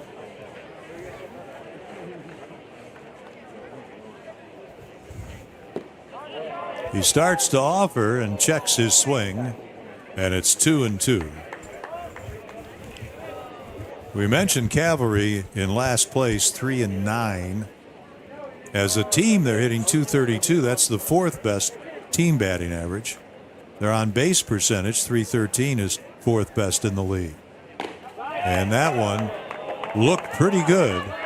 And Sam Holland asked plate umpire Paul Latta, where was it? He said, was it out of the strike zone low? Well, I think Sam Holland thought he had Robbie Perkins rung up there. He started walking towards the dugout. The payoff pitch. And it's outside, ball 4. Nope. That was a ring him up. Perkins going. I don't want to tell you, but I thought that was about 6 to 10 inches outside. But I'm not paid to umpire. That's true. And maybe he evened it up. Perkins very upset. And he's out on strikes. I like to see that a few times. But the Bandits like it. No runs in the fifth for the Cavalry. 1 hit, 1 runner left. And it remains 6-4 Bandits.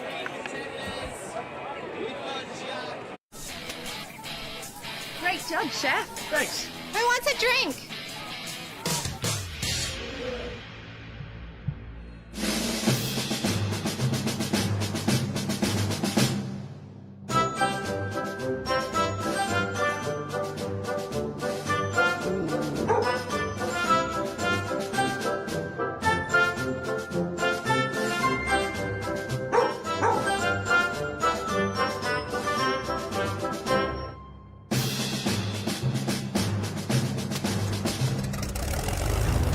Let's go, Archer.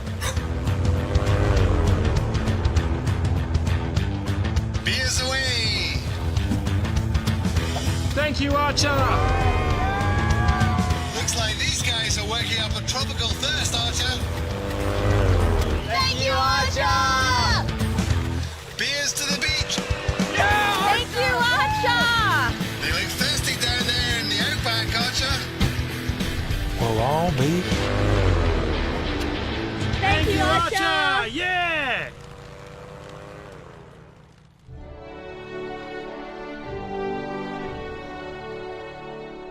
Good boy, Archer.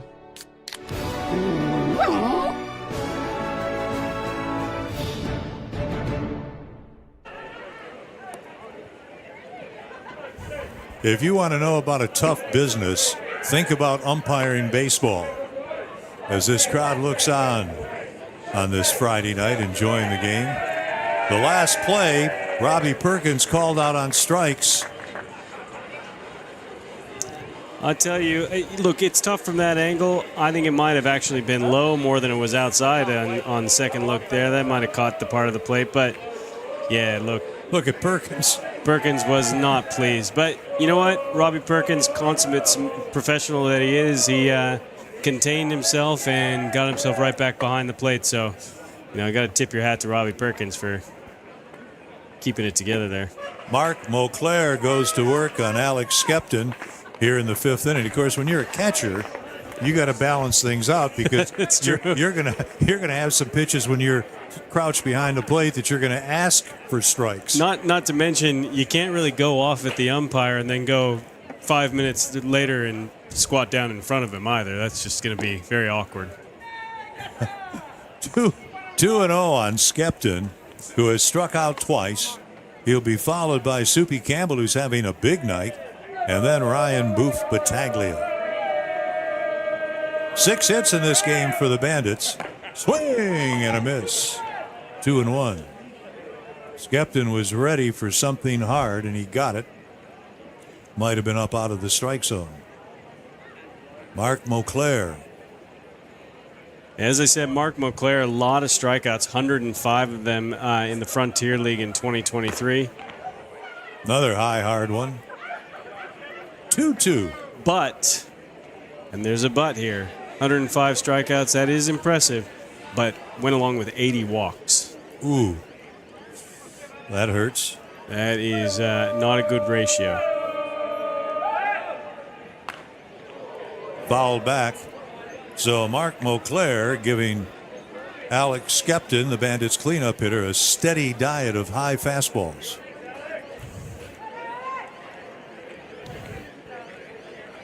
Skepton leading the league in hitting, coming in at .448.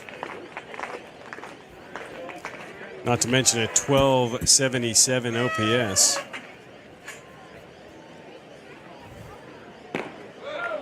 OPS, on base slugging combined. Yep, it's on base percentage plus slugging.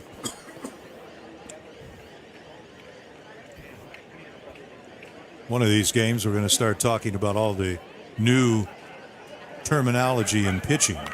ERA plus, and look, you know what? I've tried to wrap my head around it, and I consider myself something of a student of the game. I love watching Major League Baseball broadcasts where they bring a lot of those metrics into play. I read stories about baseball, and some of it is just is a bit overwhelming. How about the new terminology that includes the sweep pitch? The old sweeper. Swing and a miss, and the throw to first to retire Skepton, so one out here in the fifth inning. A rare 3 strikeouts tonight for Alex Skepton. And that'll bring up Soupy Campbell, who hit his second homer of the year, leading off the second inning, and then had a big single in the 2-run third. So only 8 hits in 46 at-bats, but tonight 2 for 2. I'll tell you, he's made the most of 10 hits. 9 RBIs, 10 hits. He might have had a grand slam in there or something like that. I think so. I think I recall a grand slam. Look, it just seems like Soupy Campbell is in the middle of everything when things are happening for the Bandits, somehow, some way. 2-0. We mentioned that Adelaide has lost to Melbourne. They lead in the second game. Should the Giants lose both games, they would be 10-6. And if the Bandits could win this game, they would be 9-5. So they would be what, 1 game back?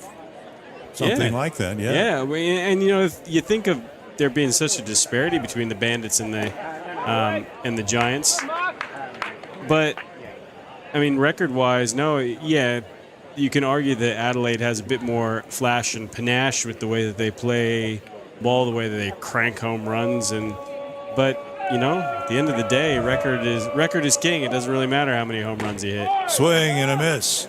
Soupy strikes out. I should get it right. Should the Giants lose the second game of their doubleheader with Melbourne, and should the Bandits win this game, the Bandits would only be a half game behind the first place Giants. That looked like a pretty good pitch to hit right there.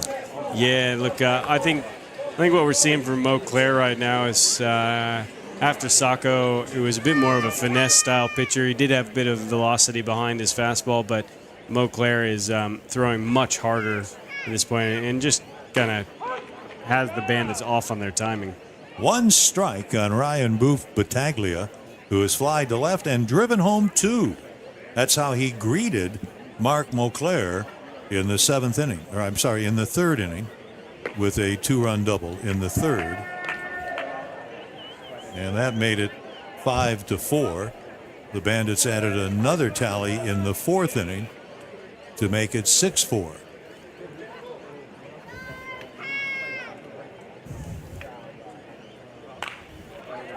Out of play.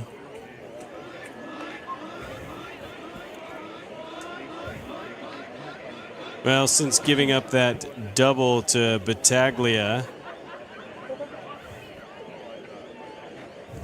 Moclair, in typical Moclair fashion, has churned over 4 strikeouts. Yeah, he hadn't given up a hit since Battaglia had the double in the third. No hits, but 2 walks to go with the strikeouts. As you mentioned, 4 of them. So it looks like the stats don't lie on Mark Moclair. Does get a lot of strikeouts, but also a lot of walks.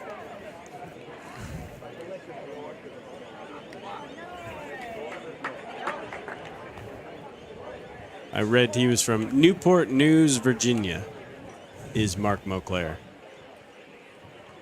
Played at the University of Tampa. His collegiate career. Swing and a miss. So Mauclair settling in, strikes out the side here in the 5th inning. We'll go to the 6th inning at Vidicon Stadium. We've got quite a ball game. It is 6-4 Bandits. What a night we're having. And you're watching the Australian Baseball League on Baseball Plus.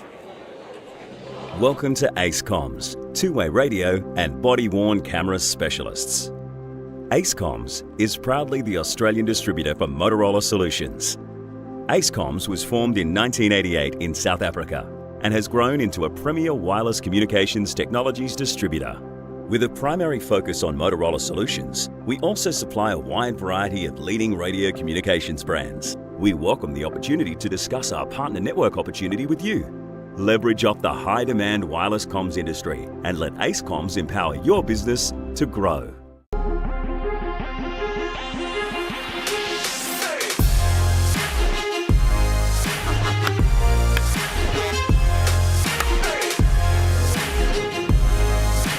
Yo, up the middle, another base hit.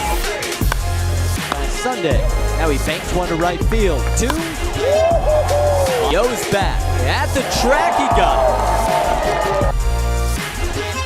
Pump and a fire. Struck him out swinging. Brett Sports, the official equipment partner of the Brisbane Bandits.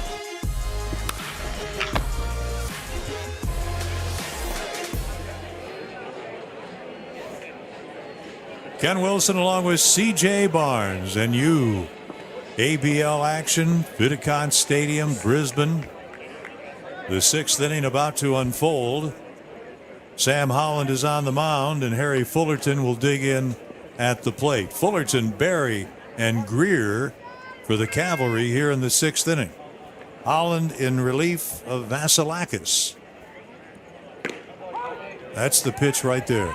Knee-high outside corner. Little come down side armor, and it's very tough on right-handed hitters. And that's been Holland's bread and butter. Now he'll probably work in something that slides across as well. 1 ball, 1 strike.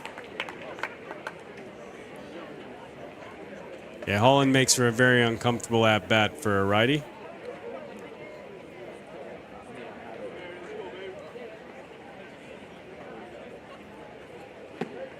Low and tight. 2-1. When you see Holland go through his motion, he just seems to be all gangly arms and moving everywhere, and just throws you off. He is 6'4", and that's down. 3-1. Holland, 29 years of age. And easily one of the most affable people that I've ever come across, in any sport. He's just absolutely a barrel of laughs anytime you see him. This ball stroked to center field, and over to grab it is Rushford. And that's 1 out here in the Cavalry 6th inning. Saturday night, that means more activity here at the park tonight and tomorrow. We've got the Wild West Saloon in action, a tented area down the left field line. $65 ticket, and oh baby, you get 2 hours of free beer. Not free, of course. You paid $65, and barbecue buffet. Check swing, and there's a base hit for Jack Berry. So he has a 3-run homer, a walk, and now a 1-out single here in the 6th inning. Berry does a little boogie over there on first base, and why not? You can see the smile on his face. He, check swing, and it just works out for him. That'll bring up Jalen Greer, the 8th hitter in the order. The Bandits look for 2. We look for you to come out here tomorrow and enjoy that Wild West Saloon. I tell you, Ken, you're selling it to me over here. You might be doing the game tomorrow night by yourself. The old Wild West Saloon. It's a good attraction. I think it's a good buy at $65. $65, absolutely. 2 hours, you can put away some chow. That's a fastball buried in for a strike. I was going to say, if I go down to the Wild West Saloon tomorrow night, you're welcome to throw to me for a few innings, but probably not in the later innings. I'd recommend, yeah. I see.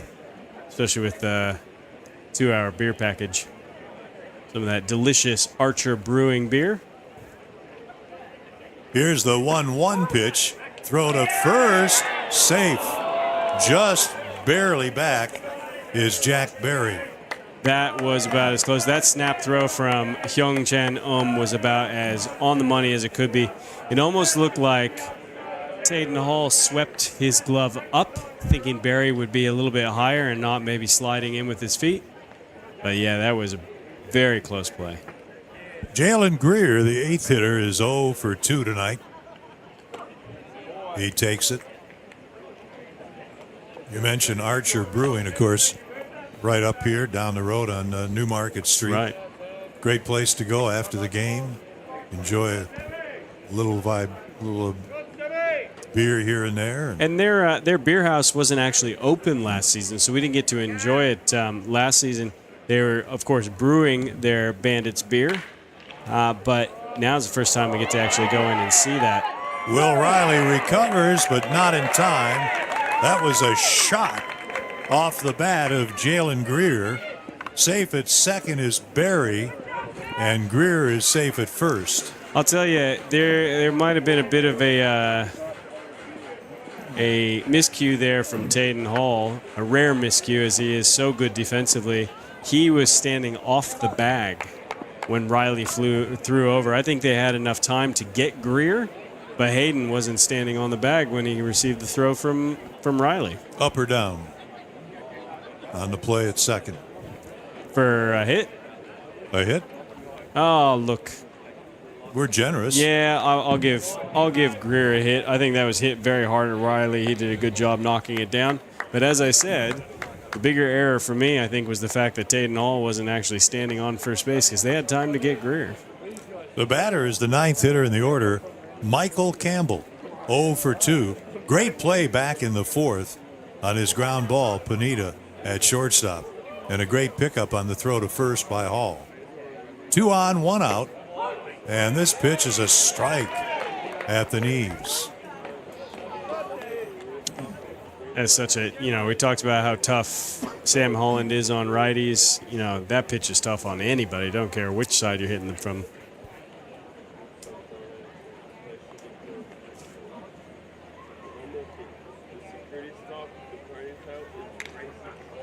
Ooh, that caught the hand, maybe the foot. It caught a lot of and he's dancing around. The umpire will carry the ball out to Holland and give some time.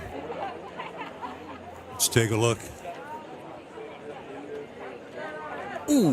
Yeah, that right on the inside of the leg there. We talked about those, the way that catchers now stand, how they don't squat as much. They do this sort of spread out look. I think right there is a good reason why sometimes that might be a hazard. You get hazard pay, don't you, back there? You should. Oh. You should, the amount of abuse you take. I thought it hit his hand, then let's just say it got a little more intense after that. Berry at second, Greer at first, 1 out here in the 6th. And the Bandits are up by 2. But the Cavalry threatening here against Sam Holland. It's fouled back.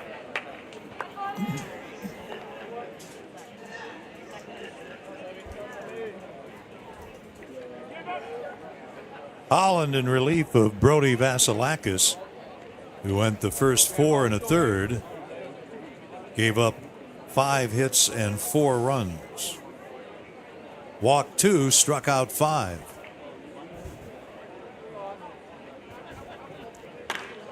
Little roller, that's a foul ball.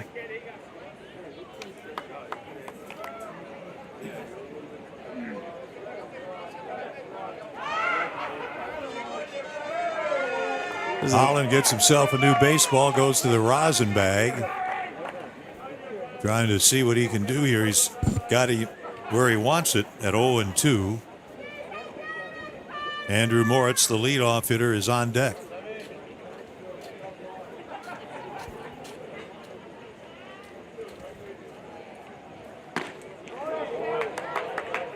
Gave him a waist-high target, and he almost hit it. The pitch a bit high, 1-2. I would expect now we'll see something with a wrinkle down, maybe even in the dirt. You can do that as a pitcher when you've got behind the plate. Yeah, has played very well defensively. We were waiting for the bat to come along, but defensively he has been about as spot on as a catcher can be. That one fouled away.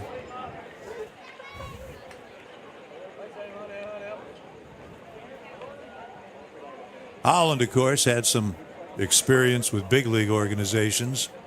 Pitched in the Padres organization and then later in the Angels system.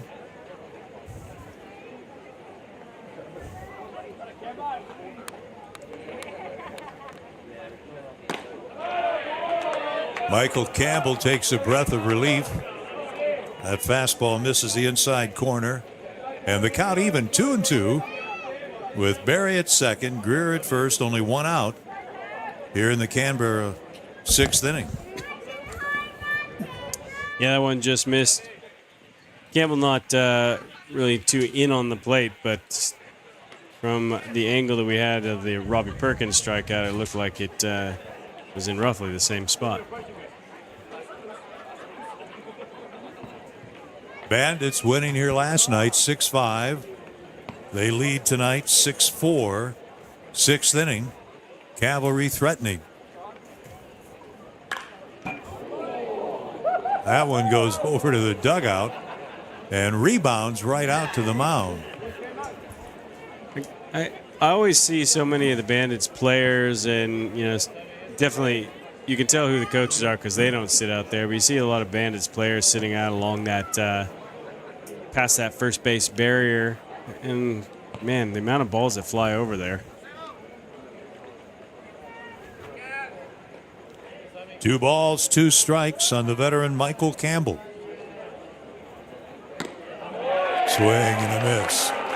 Big strikeout for the second out here in Canberra's sixth inning. Strikeout number 2 for Sam Holland. Vasilakis and Holland have now combined to strike out 7. And the game is only in the sixth inning. The Bandits pitching staff is averaging 10 strikeouts per game. I was about to say 7 strikeouts feels like a slow night. It does. First pitch is low to Andrew Moritz. Andrew has grounded out 3 times after going 0 for 3 last night. Moritz with some experience in a major league organization, trying to get something done with 2 outs here, and that pitch is tight, and it's 2-0.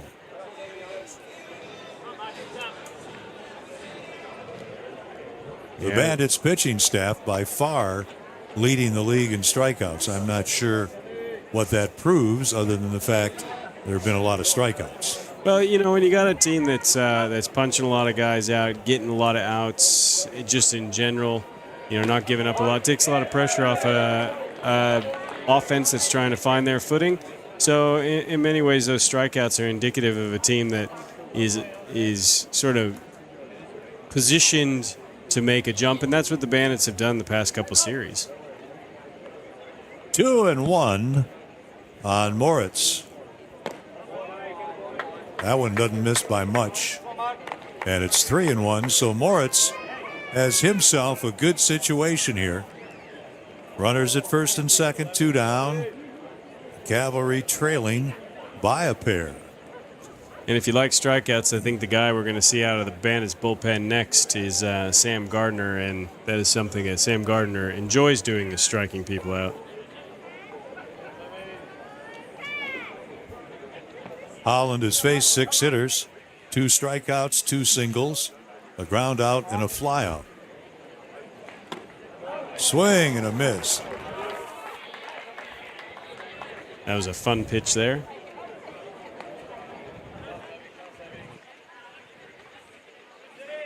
What's he do now? I'd say probably throw a strike. That'd be a good idea. But he was up with that pitch. Does he go breaking ball down or does he go hard again up? He goes low. Ball hit to right center. Rushford and Skepton. Rushford, the center fielder, hauls it in. That's it for the Cavalry in the 6th inning. A couple of hits. They have 7 tonight, and they now have left 6 on base. In the bottom of the 6th inning, it'll be the 7, 8, and 9 hitters for the Bandits. They're up 6-4, and this is the Australian Baseball League on Baseball Plus.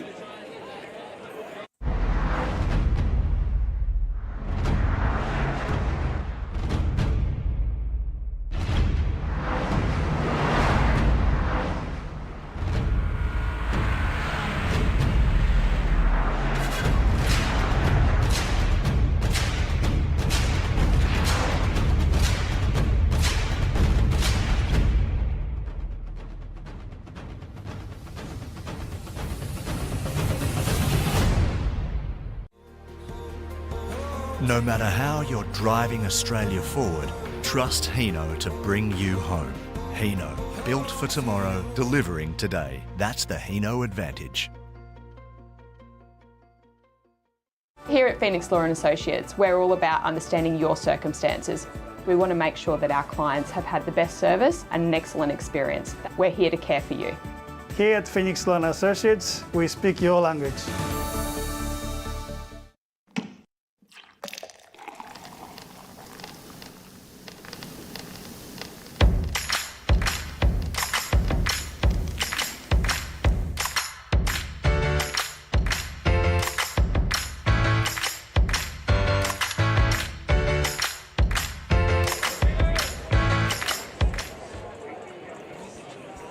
Here we go, the Bandits' 6th inning. First baseman Tayden Hall will lead off.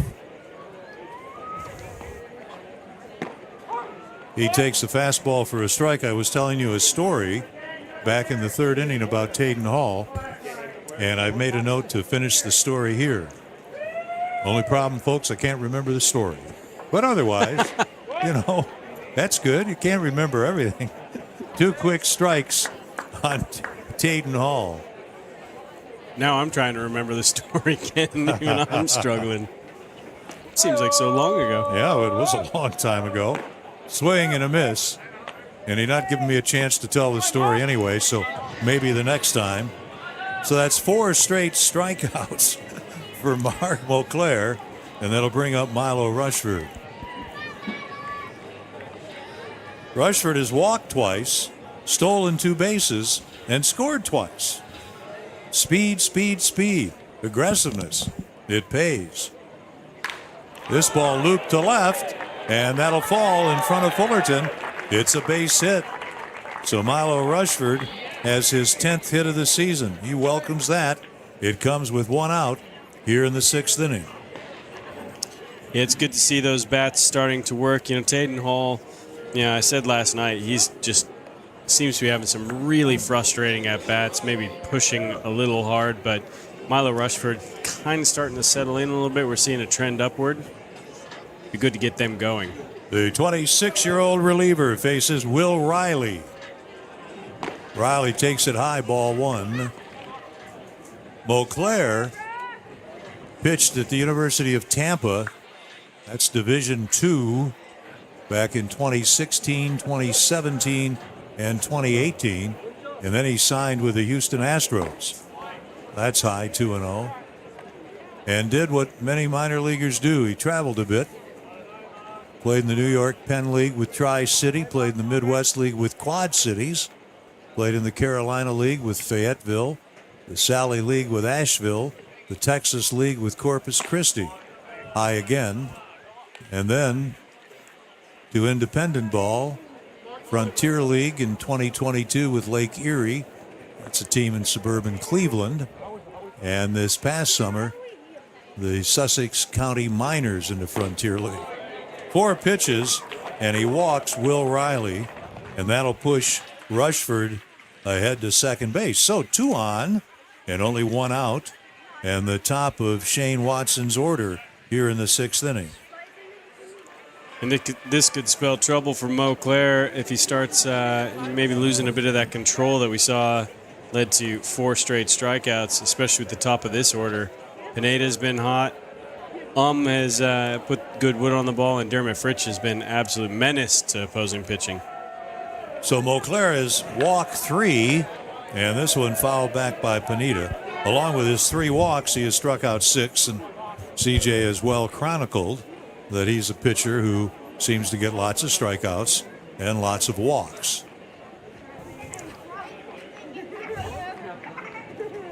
Pineda had a big 2-run double in the 2nd inning. Prior to that, he grounded to 2nd, and since that, the Baylor product has struck out. So he was 2 for 3 last night, and he's 1 for 3 tonight.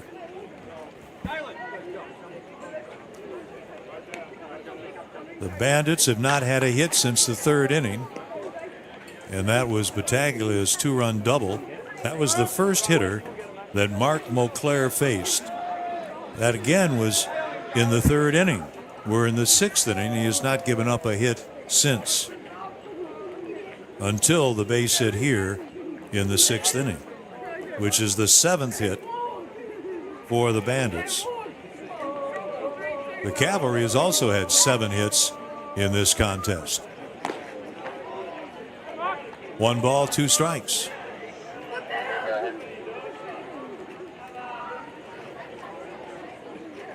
The only Bandit with more than 1 hit tonight is Soupy Campbell with a home run and a single in 3 at-bats. Well, they're just spreading the love around the lineup. Yeah, nice to get some hits. 14 hits last night for the Bandits. And we mentioned 7 hits tonight.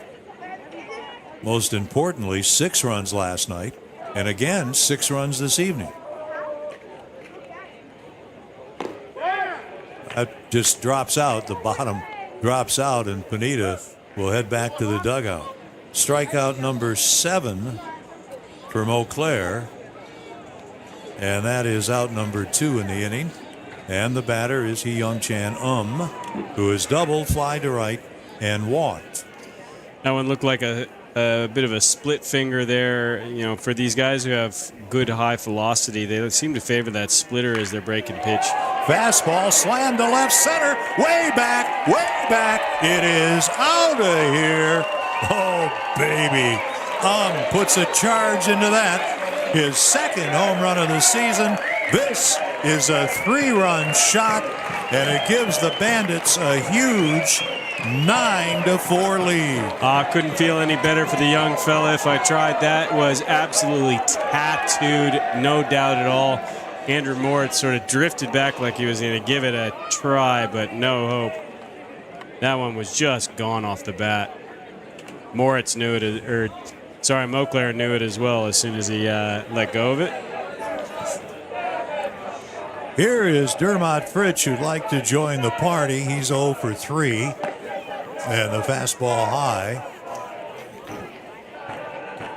Yeah, Fritsch 0 for 3 tonight, as you said, Ken, but, you know, he's been in the mix and hitting baseballs left, right, and center in the past few games, so you know, he let his teammates pick up the slack. That's a strike, and it's 1-1.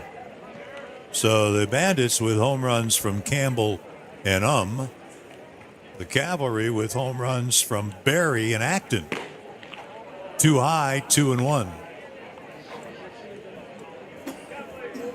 Well, with so many low-scoring, gritty affairs from the Bandits so far this season, it just felt like it was just a moment of time before they would be able to break one open a little bit, and that's what they did tonight.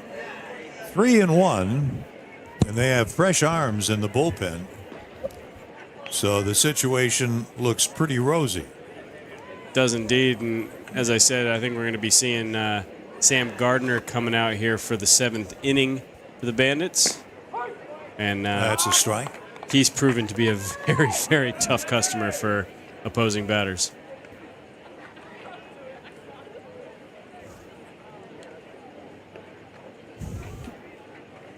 The payoff pitch, and that's in the dirt.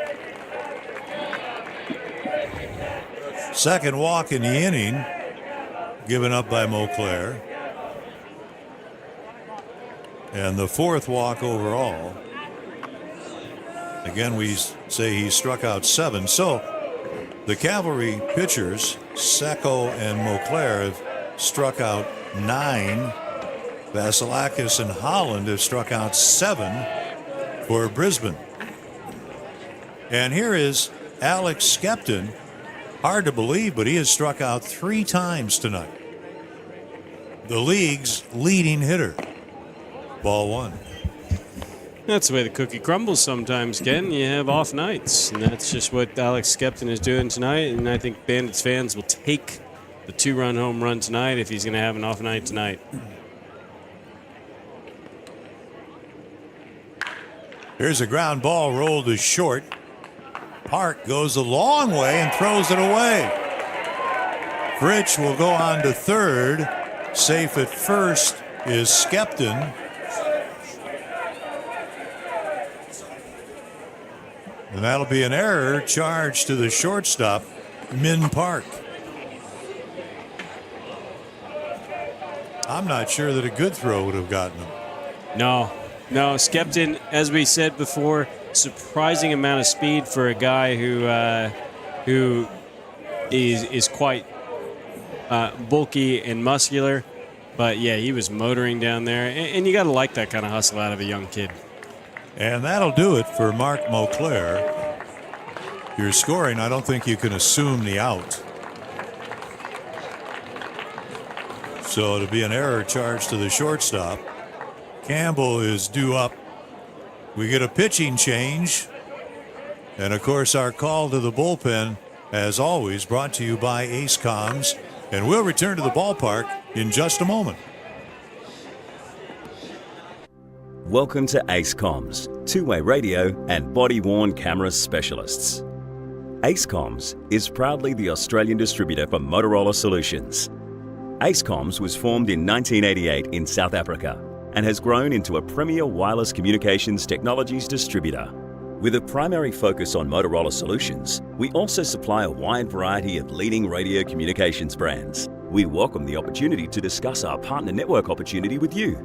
Leverage off the high-demand wireless comms industry and let Ace Comms empower your business to grow.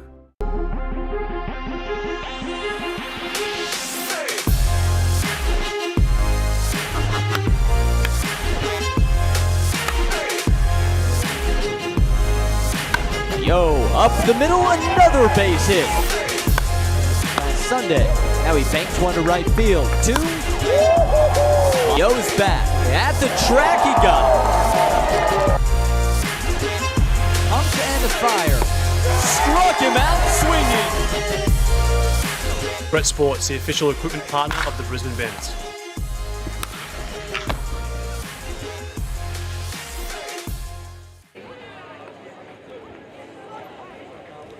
The third pitcher of the night for Canberra is Dugu Kwok.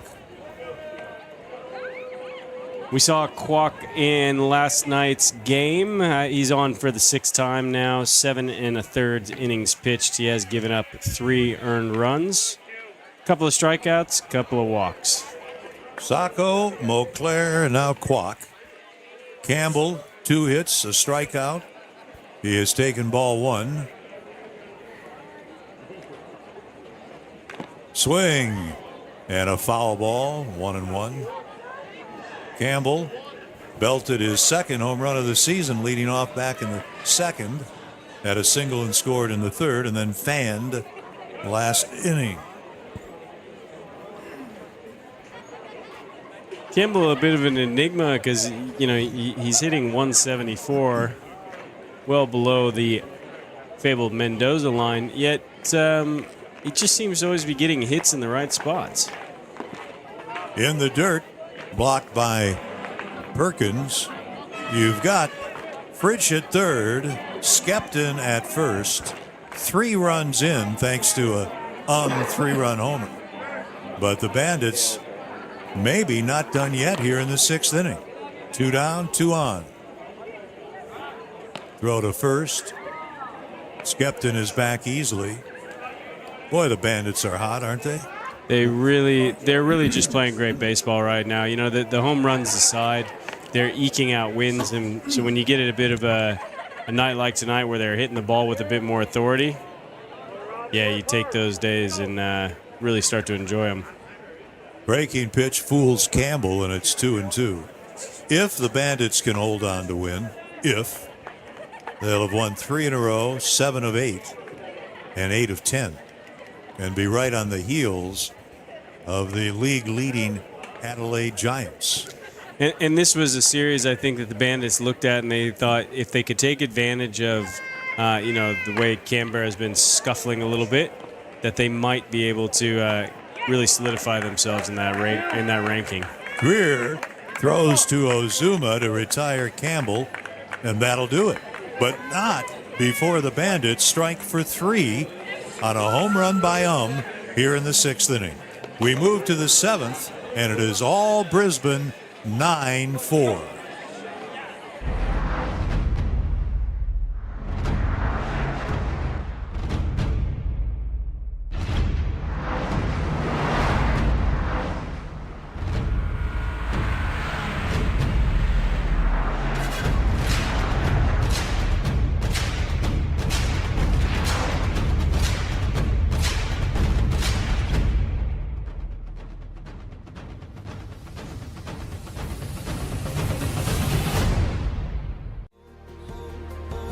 No matter how you're driving Australia forward, trust Hino to bring you home. Hino, built for tomorrow, delivering today. That's the Hino advantage. Here at Phoenix Law & Associates, we're all about understanding your circumstances. We want to make sure that our clients have had the best service and an excellent experience. We're here to care for you. Here at Phoenix Law & Associates, we speak your language.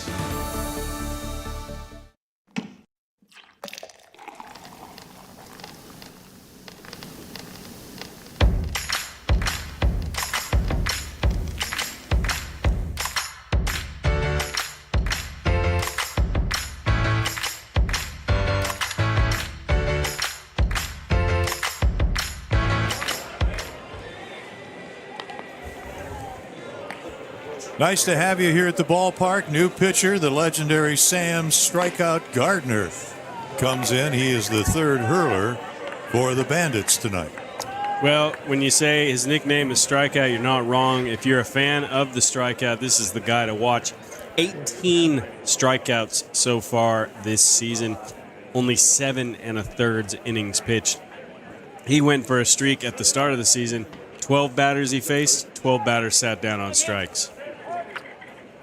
Here in the 7th inning, he'll face the 2, 3, and 4 hitters. First pitch buries a fastball, strike 1. Min Park has grounded out, struck out, and singled. So he was 1 for 4 last night, 1 for 3 tonight. Corey Acton will follow, and then Junpai Ozuma. Fastball, strike 2. Nothing fancy with Sam Gardner. He just beats you with straight up heat and a wicked breaking pitch. But you're apt to see here. He goes with a fastball again. Able to check his swing was Park, and it's 1-2. After what we've watched here, it's amazing. The guy comes in and boom, boom, boom. Here's heat. Let me just throw it. But it all sets up that breaking pitch down. There's a breaking ball fouled back. Still a ball and 2 strikes on Min Park.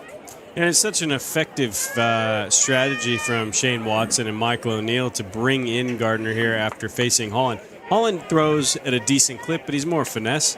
So to bring a guy who comes in as pure power. And that evens the count at 2-2. The Bandits are up 9-4, and this game has now moved to the 7th inning. Moving right along. Fastball, swing and a miss. Good night. That's the first out here in the 7th inning. That's 8 strikeouts tonight thus far for the Brisbane Bandits. Not to take anything away from Min Park, but I think he was swinging that one. There we are. We see the glue tubs. Again, I'll leave our viewers to interpret that one on their own. Third hitter in the order is Corey Acton. A single, a home run, and a fly to center field. And that's a high fastball, ball one. Not really sure where that one missed, but looked like a good pitch from here.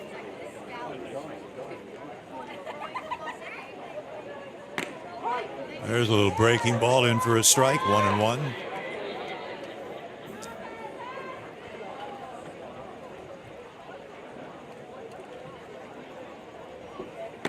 Whew. 1-2. Since the first inning, when none of the Cavalry hitters struck out, at least one Canberra hitter has struck out in every inning since the first.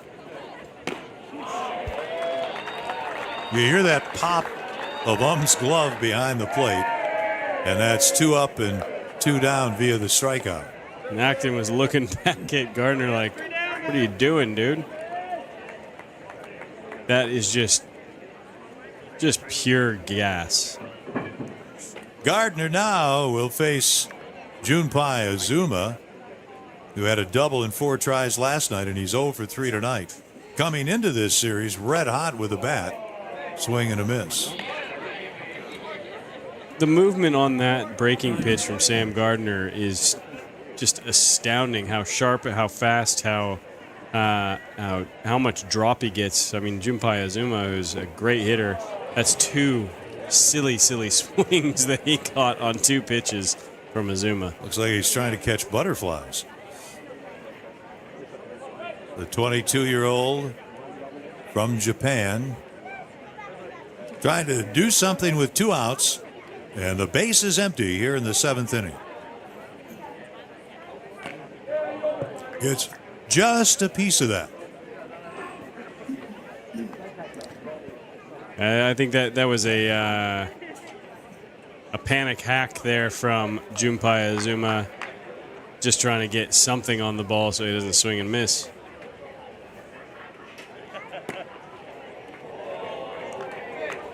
One and 2. Not sure how much that one missed off the outside corner of the plate, but Gardner definitely hit his spot. Didn't even move.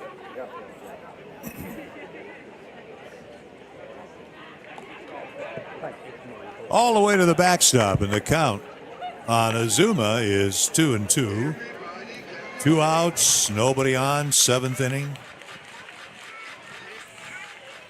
The Bandits 8 outs away from their 3rd win in a row, a victory that would give them a mark of 9-5.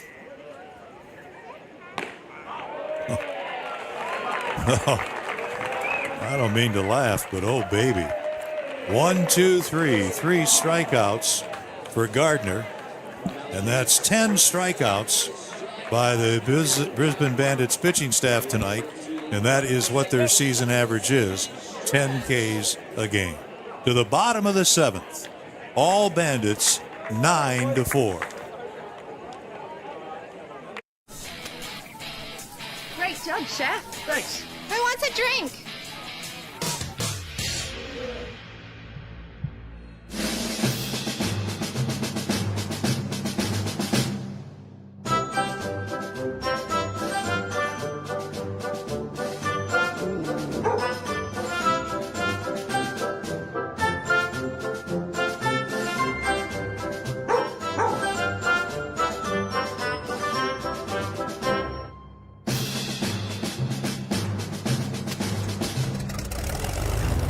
Let's go, Archer. Beers away. Thank you, Archer. Looks like these guys are working up a tropical thirst, Archer. Thank you, Archer! Beers to the beach. Thank you, Archer! They look thirsty down there in the outback, Archer. We'll all be. Thank you, Archer! Yeah!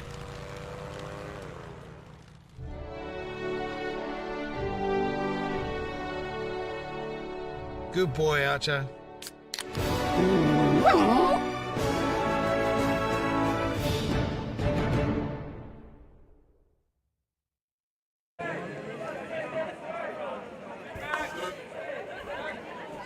Dugu Kwok is the third pitcher of the night, utilized by Keith Ward's Cavalry. He'll face Battaglia, Hall, and Rushford here in the seventh, and the Bandits have what seems like a comfortable 9-4 lead.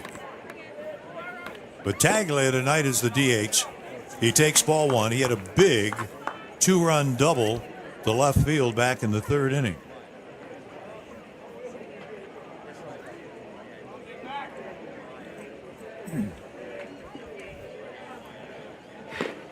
Swing and a miss. Not to correct you here, Ken, but that is actually Connor McDonald that has. Oh, I'm sorry. He stepped in. He stepped in for the unannounced pinch hitter. That's right. Steps in for Battaglia. He loops one to right center for a base hit. He'll take the turn and hold on.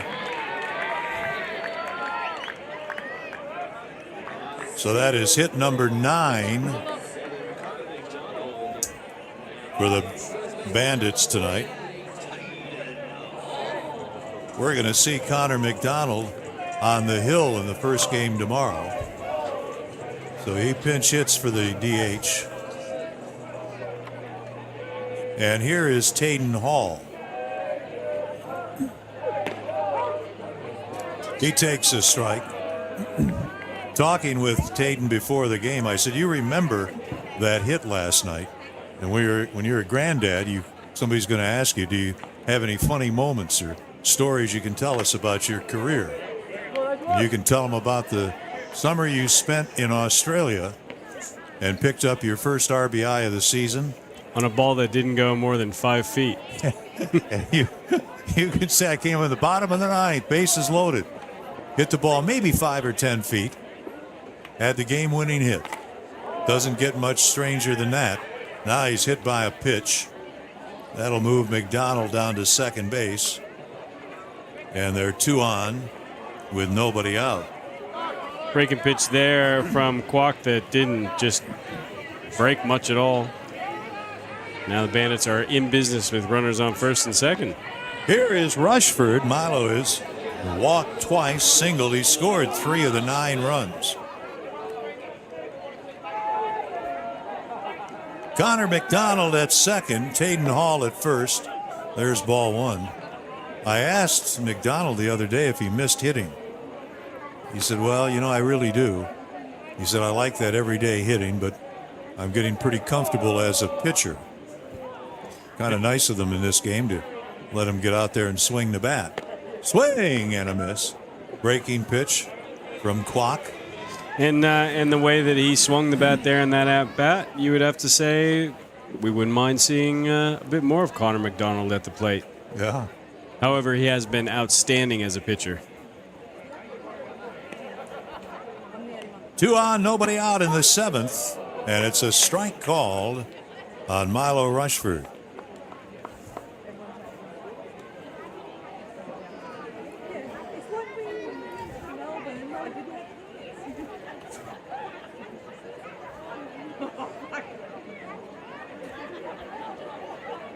Swing and a fly ball left center.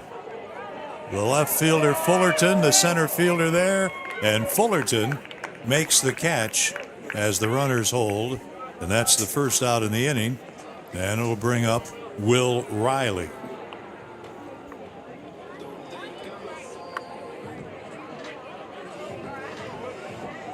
Riley's had a couple of pretty good at-bats apart from the strikeout looking in the fourth. As I said, a gust of wind away from a home run, and then a walk and scored a run in the sixth. McDonald at second, Hall at first, 1 out. Riley looks at 1 down and in, ball 1. Will is 25 years of age, plays the outfield, plays shortstop, plays second base. Had an interesting college career. Played last summer in the Frontier League with Windy City. 61 games, hit .224. Yeah, he said he wasn't super happy with his performance in the Frontier League, but that he learned a lot and was very surprised to see quite how high the quality of competition was in that league.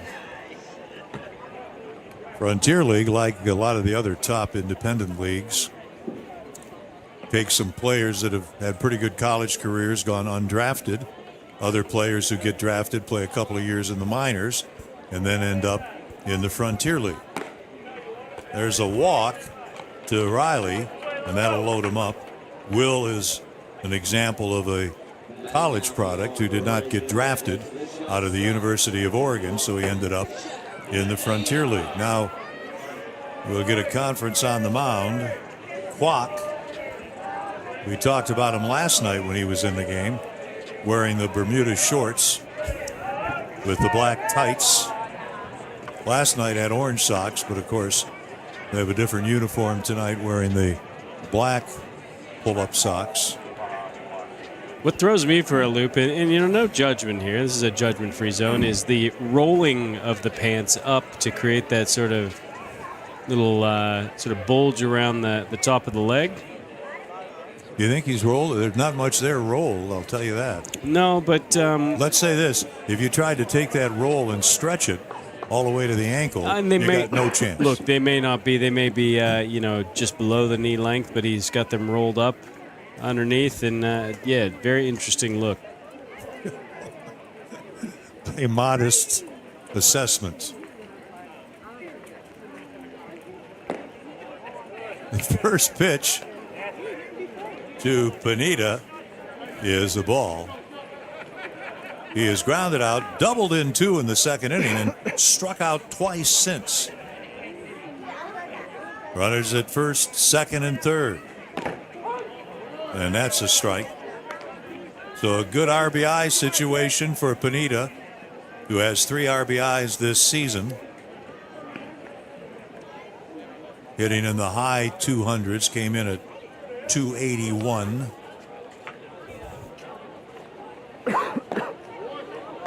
Takes a swing at a pitch probably out of the strike zone, and he's in the hole, 1-2. Again, the base is loaded for the Bandits here in the 7th inning. Only 1 out. They already have a comfortable 9-4 lead. They're 6 outs away, 6 Cavalry outs from a triumph. Down and in, 2-2. There we can see at the bottom of your screen the little roll job on the pants. Going to be interesting to have a conversation with Kwok and find out how he came to enjoy that particular fashion statement. Well, they say if you stick around long enough, you'll see plenty of things in baseball you've never seen before. And for me, this is one of them. Which is surprising, Ken, because you would have to remember the 72 Chicago White Sox with the shorts? Ground ball to short, Park 1 on to first, 2 for the price of 1. No runs, 1 hit, no errors, a couple left. The Bandits have stranded 7. The 8th inning is up next, and the Bandits have a 9-4 lead. Welcome to Ace Comms, two-way radio and body-worn camera specialists. Ace Comms is proudly the Australian distributor for Motorola Solutions. Ace Comms was formed in 1988 in South Africa and has grown into a premier wireless communications technologies distributor. With a primary focus on Motorola Solutions, we also supply a wide variety of leading radio communications brands. We welcome the opportunity to discuss our partner network opportunity with you. Leverage off the high-demand wireless comms industry and let Ace Comms empower your business to grow.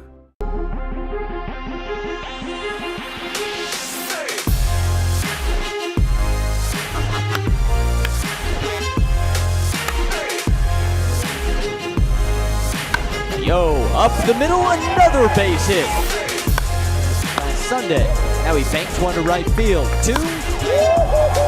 Yo's back. At the track, he got it. Pumped and fire. Struck him out swinging. Brett Sports, the official equipment partner of the Brisbane Bandits.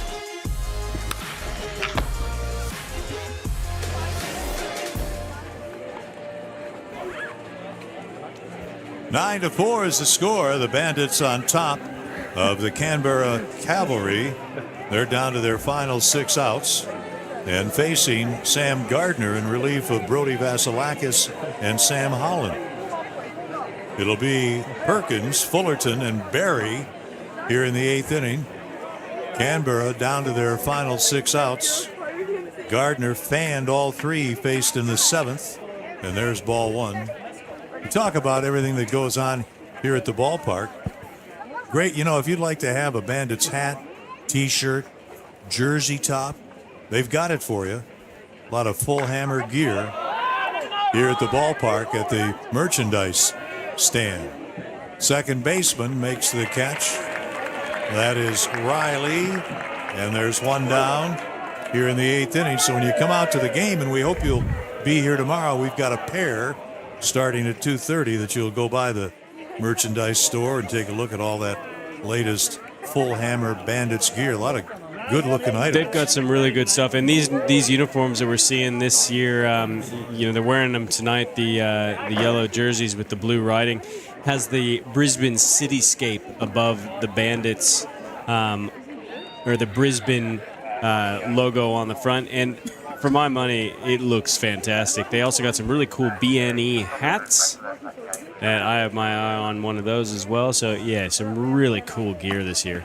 Fullerton pushed back after an initial strike, and it's 1-1.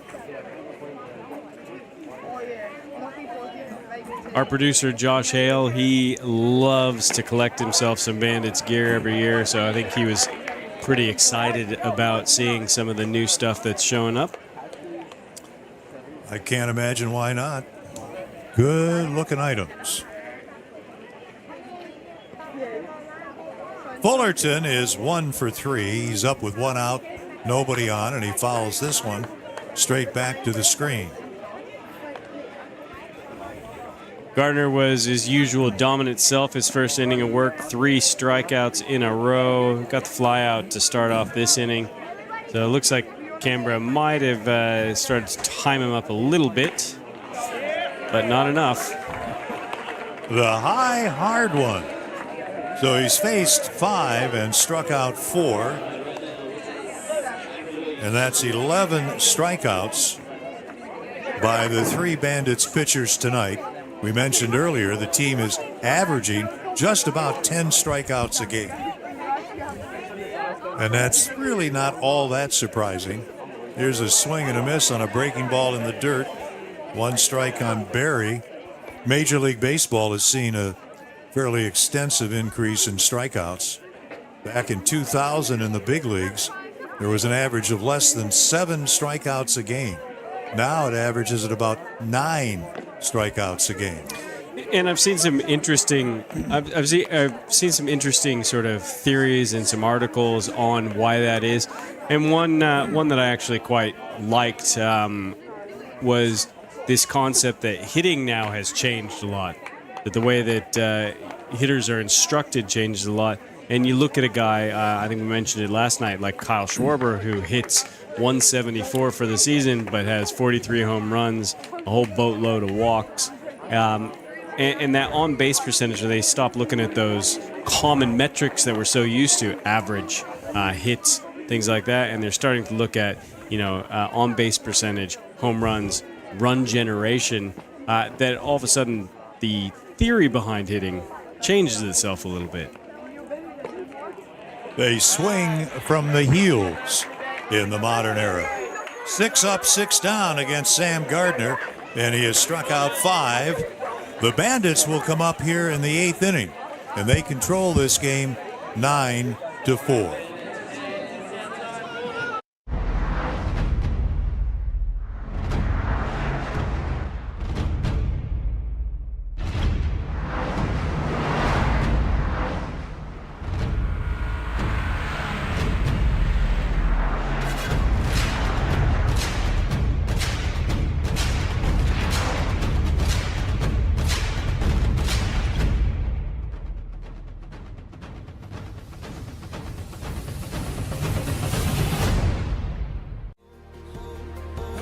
No matter how you're driving Australia forward, trust Hino to bring you home. Hino, built for tomorrow, delivering today. That's the Hino advantage. Here at Phoenix Law and Associates, we're all about understanding your circumstances. We want to make sure that our clients have had the best service and an excellent experience. We're here to care for you. Here at Phoenix Law and Associates, we speak your language.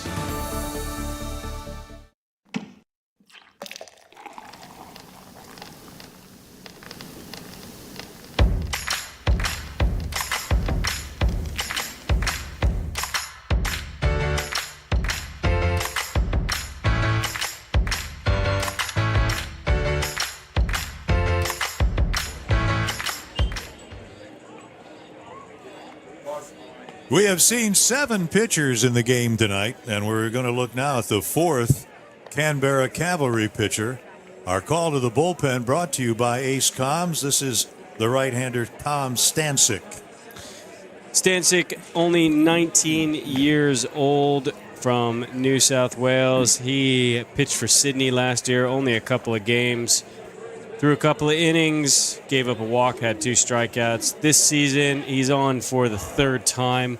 Still has yet to give up a run in 4 1/3 innings, but has 3 walks to his name to only 1 strikeout. So a little bit of control issue here for Tom Stancic in the early days. Here is the catcher, hitting 2nd in the order tonight. He takes a strike, and he has had a big night with the bat. He hit 9th last night, had a single and a sacrifice, 1 for 3, and he rips this one foul. Tonight he has doubled, flied out, walked, and hit a 3-run homer in the 6th inning. That's been the big blow in this game for the Bandits, really giving them some breathing room. After it'll be Fritsch and then Skepton.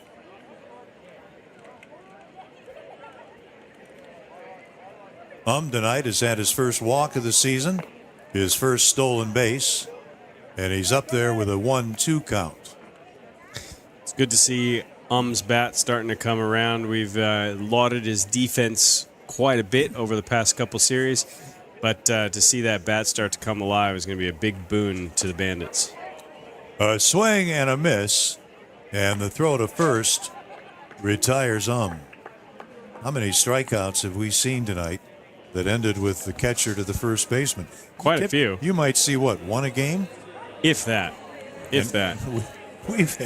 We must have had half a dozen at least. We've had 2 of those end up with the runner on first base. You never know what to expect when you come out to the old ballpark. Sure don't. Here you have Dermot Fritsch, who is hitless with a walk. He is 0 for 3.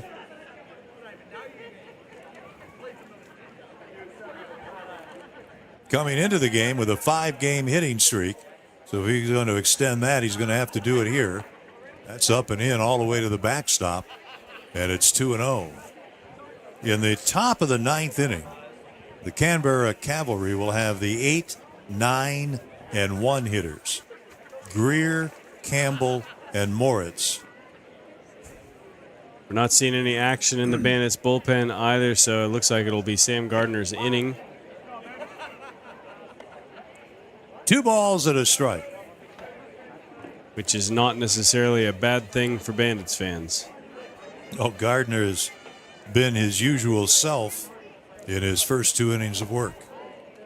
Bounds away this one, and it's 3 balls and a strike on Fritsch. 3rd hitter in the order, the 3rd baseman for Brisbane. Came in hitting .298. 0 for 3 is not going to help that average. Let's see what he does here. And he draws a walk. 2nd walk he's received. And he's aboard with 1 out in the 8th inning. The evening game down in Adelaide is over. The Giants beat the Melbourne Aces 2-0. So Adelaide will move to 11-4 on the season. Melbourne to 7-8. So if Adelaide is 11-4, the Bandits win this possibly. They would be 9-5. I mean, at the end of this season, the main thing is to stay within that top 4. So you make the playoffs. Every win really moves them towards that. So, if you look at it that way, it doesn't really matter what Adelaide does as long as the Bandits keep doing what they're doing. And they'll have a very good chance of making that top 4. Skepton, the batter. He has struck out 3 times, safe on an error. 0 for 4, and he rips at a pitch in the dirt. 1 ball, 1 strike. So 6 teams in the league this season. 1, 2, 3, and 4 will go into the postseason. 1 will play 4. 2 will play 3. Am I right that the first place finisher and second place finisher get all the games at home? They will get the first place finisher will get all their games at home, I believe. I actually think that last year in the playoffs, the championship game, it might have been a 1-2 scenario. And all are best of 3. Best series. of 3s. Yeah. 3 balls, 1 strike on Skepton, the right fielder and cleanup hitter. Yeah, I think a large part of that keeping it to a 3-game series is in large part due to the fact that it's backing right up on when guys are going to start to get called back to report to their major league clubs. As they say, spring training will be right around the corner. Absolutely, and I can't wait. I tell you, there's a lot going on behind the scenes with players right now in Major League Baseball, and I am looking forward to the 2024 season. That is ball 4, so back-to-back walks given up by Stancic after striking out and they're 2 on with 1 out. We did mention that Stancic has a bit of an issue with the walk so far this season. That's proven to be correct thus far. Soupy Campbell will dig in here in the 8th inning looking for his 3rd hit of the night. The Bandits have had 9 hits overall. They have had base runners galore in this contest, and that is ball 1. They've had only 1 inning in which they were retired 1, 2, 3. That was back in the 5th. Otherwise, base runners everywhere. And they have stranded 7 while scoring 9. 2-0.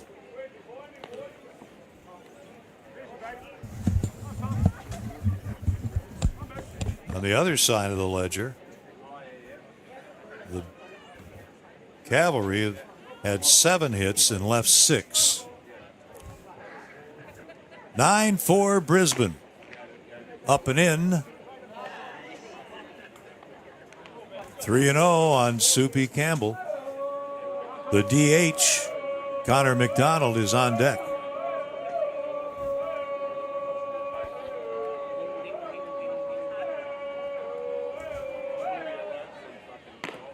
And that is ball 4. So after striking out Tom Stancic has walked Fritsch, Skepton, and Campbell in succession. And out comes the pitching coach. Paul Fletcher out to the mound, chat with the young 19-year-old right-hander. It's be just a calm him down sort of chat. Do they say something like, you won't get anybody out unless you throw strikes?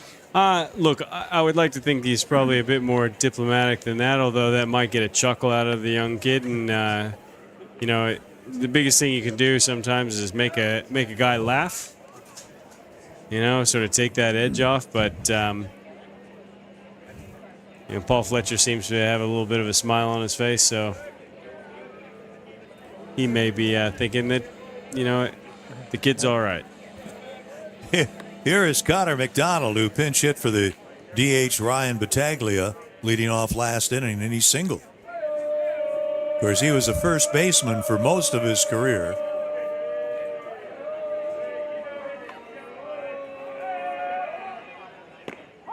And he takes strike 1. You got the bases jammed, 1 out.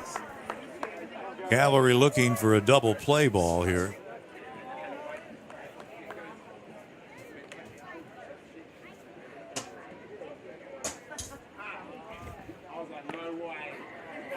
Did he go around? No, says first base umpire James Shields. We mentioned McDonald was a first baseman. He played in the Houston Astros farm system from 2014 to 2017, again as a position player. Swing and a miss. Not a good-looking swing there from McDonald, but he's a big fella. He's about 6'5", and built very well. Can definitely give a ball a ride if he gets a hold of one. Got that widespread stance. Stancic ready to work, 1-2. Swing and a miss. So he strikes him out. That's the second out in the inning. The bases remain loaded, and Tayden Hall will come up. Again, the Bandits are up 9-4. They'll need just 3 outs here in the top of the 9th inning from Canberra to wrap up their 3rd win in a row. Whatever Paul Fletcher, pitching coach for the Canberra Cavalry, said to Tom Stancic seemed to have done the trick. Tayden Hall, the batter. He grounds one foul, 1 strike.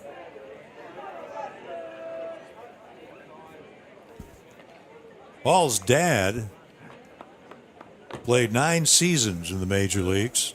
Toby Hall, a catcher, primarily with Tampa Bay, but also played with the Dodgers and the White Sox before a shoulder injury ended his career when he was only 32. Low and inside, blocked by Perkins. Toby Hall played his college ball at UNLV from Northern California, was a 9th-round draft pick at Tampa Bay in 1997. 9 seasons as a catcher, and his son, Tayden, started as a kid as a catcher. He looks at a high fastball, 2-1. I asked Tayden about his dad. I said, it sort of looks like your connection to your big league dad's a bit of a secret. He says, well, I don't really talk about it. I don't mention it. And I said, well, it's not mentioned very many places. Fact is, I only saw it by accident, heard about it by accident. Bases jammed, 2 down, 8th inning. The Bandits up by 5. And this ball hit in the air to shallow left. Park out, Fullerton in. Fullerton falls, doesn't get it. 1 scores, 2 scores. And stopping at 3rd is Campbell on a double off the bat of Tayden Hall. So he picks up 2 RBIs, his 2nd and 3rd of the season, as Fritz scores from 3rd, Skepton scores from 2nd. How about that? A lot of disappointment on Tayden Hall's face there, and even that one I'm sure he wouldn't be particularly proud of, but manages to find that one spot in the outfield where nobody could get to it. Harry Fullerton ran a long way to even hope to make a play on that. The fact that he managed to even do what he did was impressive. Now it's 11-4 Brisbane, and this foul off the bat of Milo Rushford is out of play. So in the inning, 3 walks, and with 2 outs, that Texas League double off the bat of Tayden Hall. You can stretch it a little to call it a Texas League. It's not a windblown double because there's no wind tonight. But he's out at 2nd. Soupy Campbell 90 feet in front of him. An 11-run outburst tonight for Shane Watson's ball club. Well, you know, for Tayden Hall, by next week, nobody's going to remember that was a little bloop fly ball double there. They're going to see a double in the books and a couple of RBIs. So, you know, take him when you can get him. This pitch is on the inside corner. A strike called. Milo Rushford shaking his head to not like the call by plate umpire Paul Lana. 11 runs for the Bandits tonight on only 10 hits. This ball ripped foul, well fouled down the right field line. Rushford is 1 for 2 tonight, facing Tim Stancic here in the bottom of the 8th inning. Bandits winning at 6-5 last night in the bottom of the 9th. A walk-off victory. Tonight, a little different story. Swing and a miss. So that'll do it. 7 Bandits bat in the 8th inning. They score 2 more runs on but 1 hit. Leave 2. That's 9 stranded tonight. And the ball game moves to the 9th inning. And the Bandits have an 11-4 lead. You're watching the Australian Baseball League on Baseball Plus. Great job, Chef. Thanks. Who wants a drink?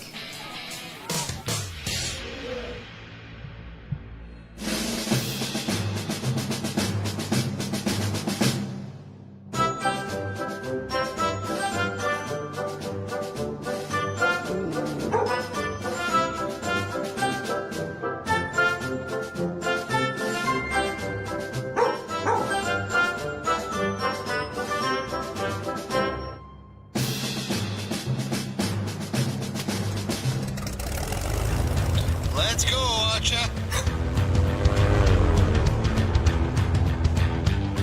Beers away.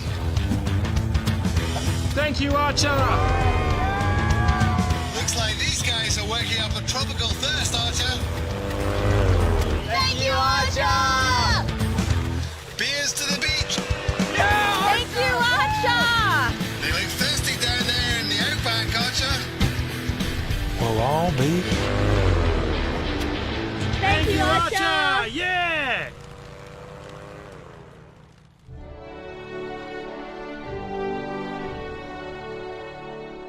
Good boy, Archer.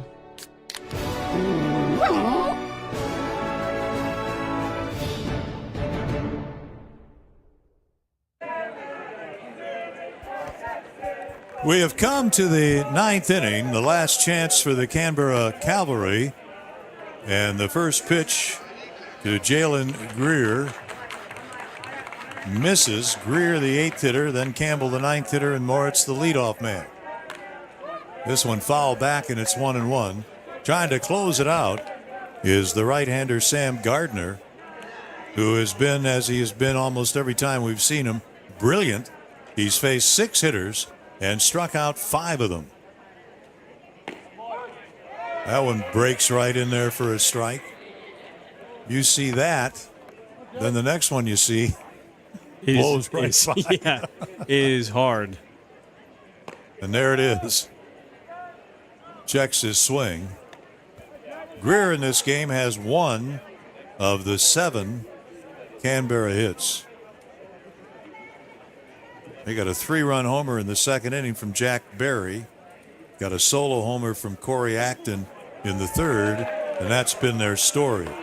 Down goes Greer. Another strikeout. So 6 strikeouts for Gardner and 13 tonight for the Bandits pitching staff. And they're 2 outs away from a win. It's rare that you look at a guy's his pitching line and you go, fly out to the second baseman. He must have made a mistake there. Good point. Here's Campbell 0 for 3. He has struck out twice. And the 37-year-old looks at strike 1. Tomorrow we got a couple games. Hope you'll be here. The first contest, a 7-inning affair, starts at 2:30. Swing and a miss. Vasilakis, Holland, and Gardner tonight for the Bandits. Vasilakis figures to get the win.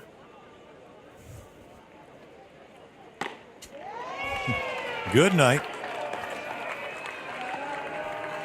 8 hitters have come up for Canberra against Gardner. 7 have struck out. Well, I'd like to explain it, but I really can't. It's just too dominant. Just too dominant of a pitcher.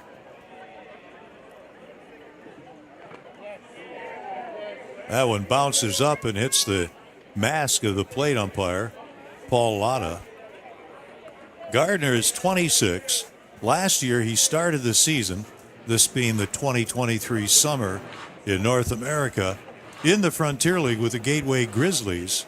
And very early, he got a chance to sign with the Milwaukee Brewers. And the plate umpire is okay after that collision with ball and mask. And pitched at Wisconsin Rapids in the Midwest League. And in 45 innings, he struck out 59 and had a brilliant 2.22 earned run average. Wisconsin, of course, the Timber Rattlers. Saw quite a few players from the Wisconsin Timber Rattlers here last year with the Bandits. Now Gardner is one strike away from closing this out. Here it comes. And that is strike three. What a 3-inning outing for Sam Gardner. It's hard to believe he strikes out 8 of the 9 batters he faces. So this one is over.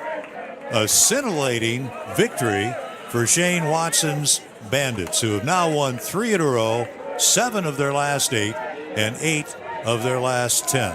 A very convincing victory, CJ. I spoke with Andrew Campbell before the game. I said, hey, it's okay if you guys don't play one quite so tight. Maybe, get a bit of a lead and just cruise into the night.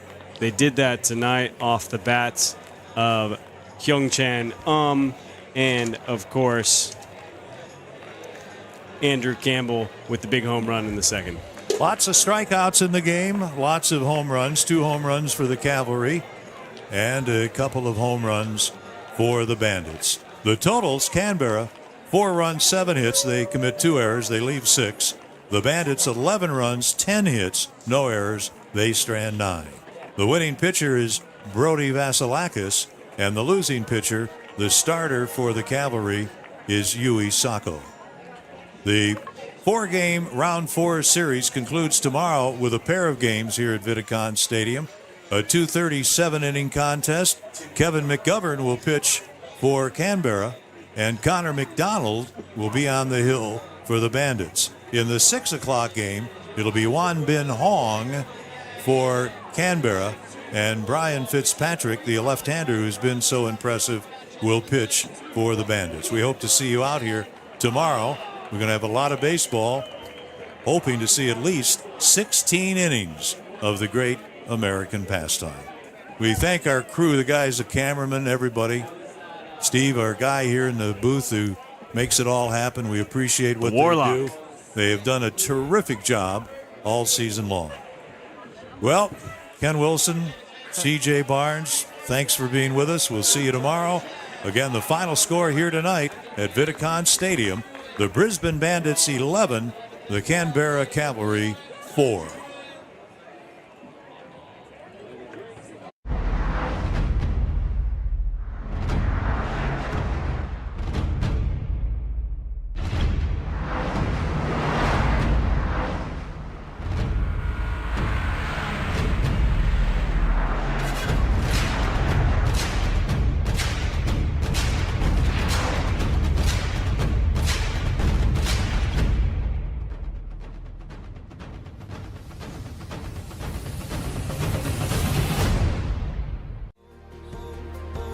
No matter how you're driving Australia forward, trust Hino to bring you home.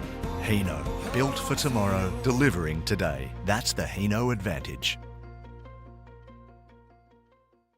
Here at Phoenix Law & Associates, we're all about understanding your circumstances.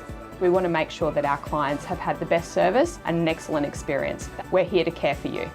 Here at Phoenix Law & Associates, we speak your language.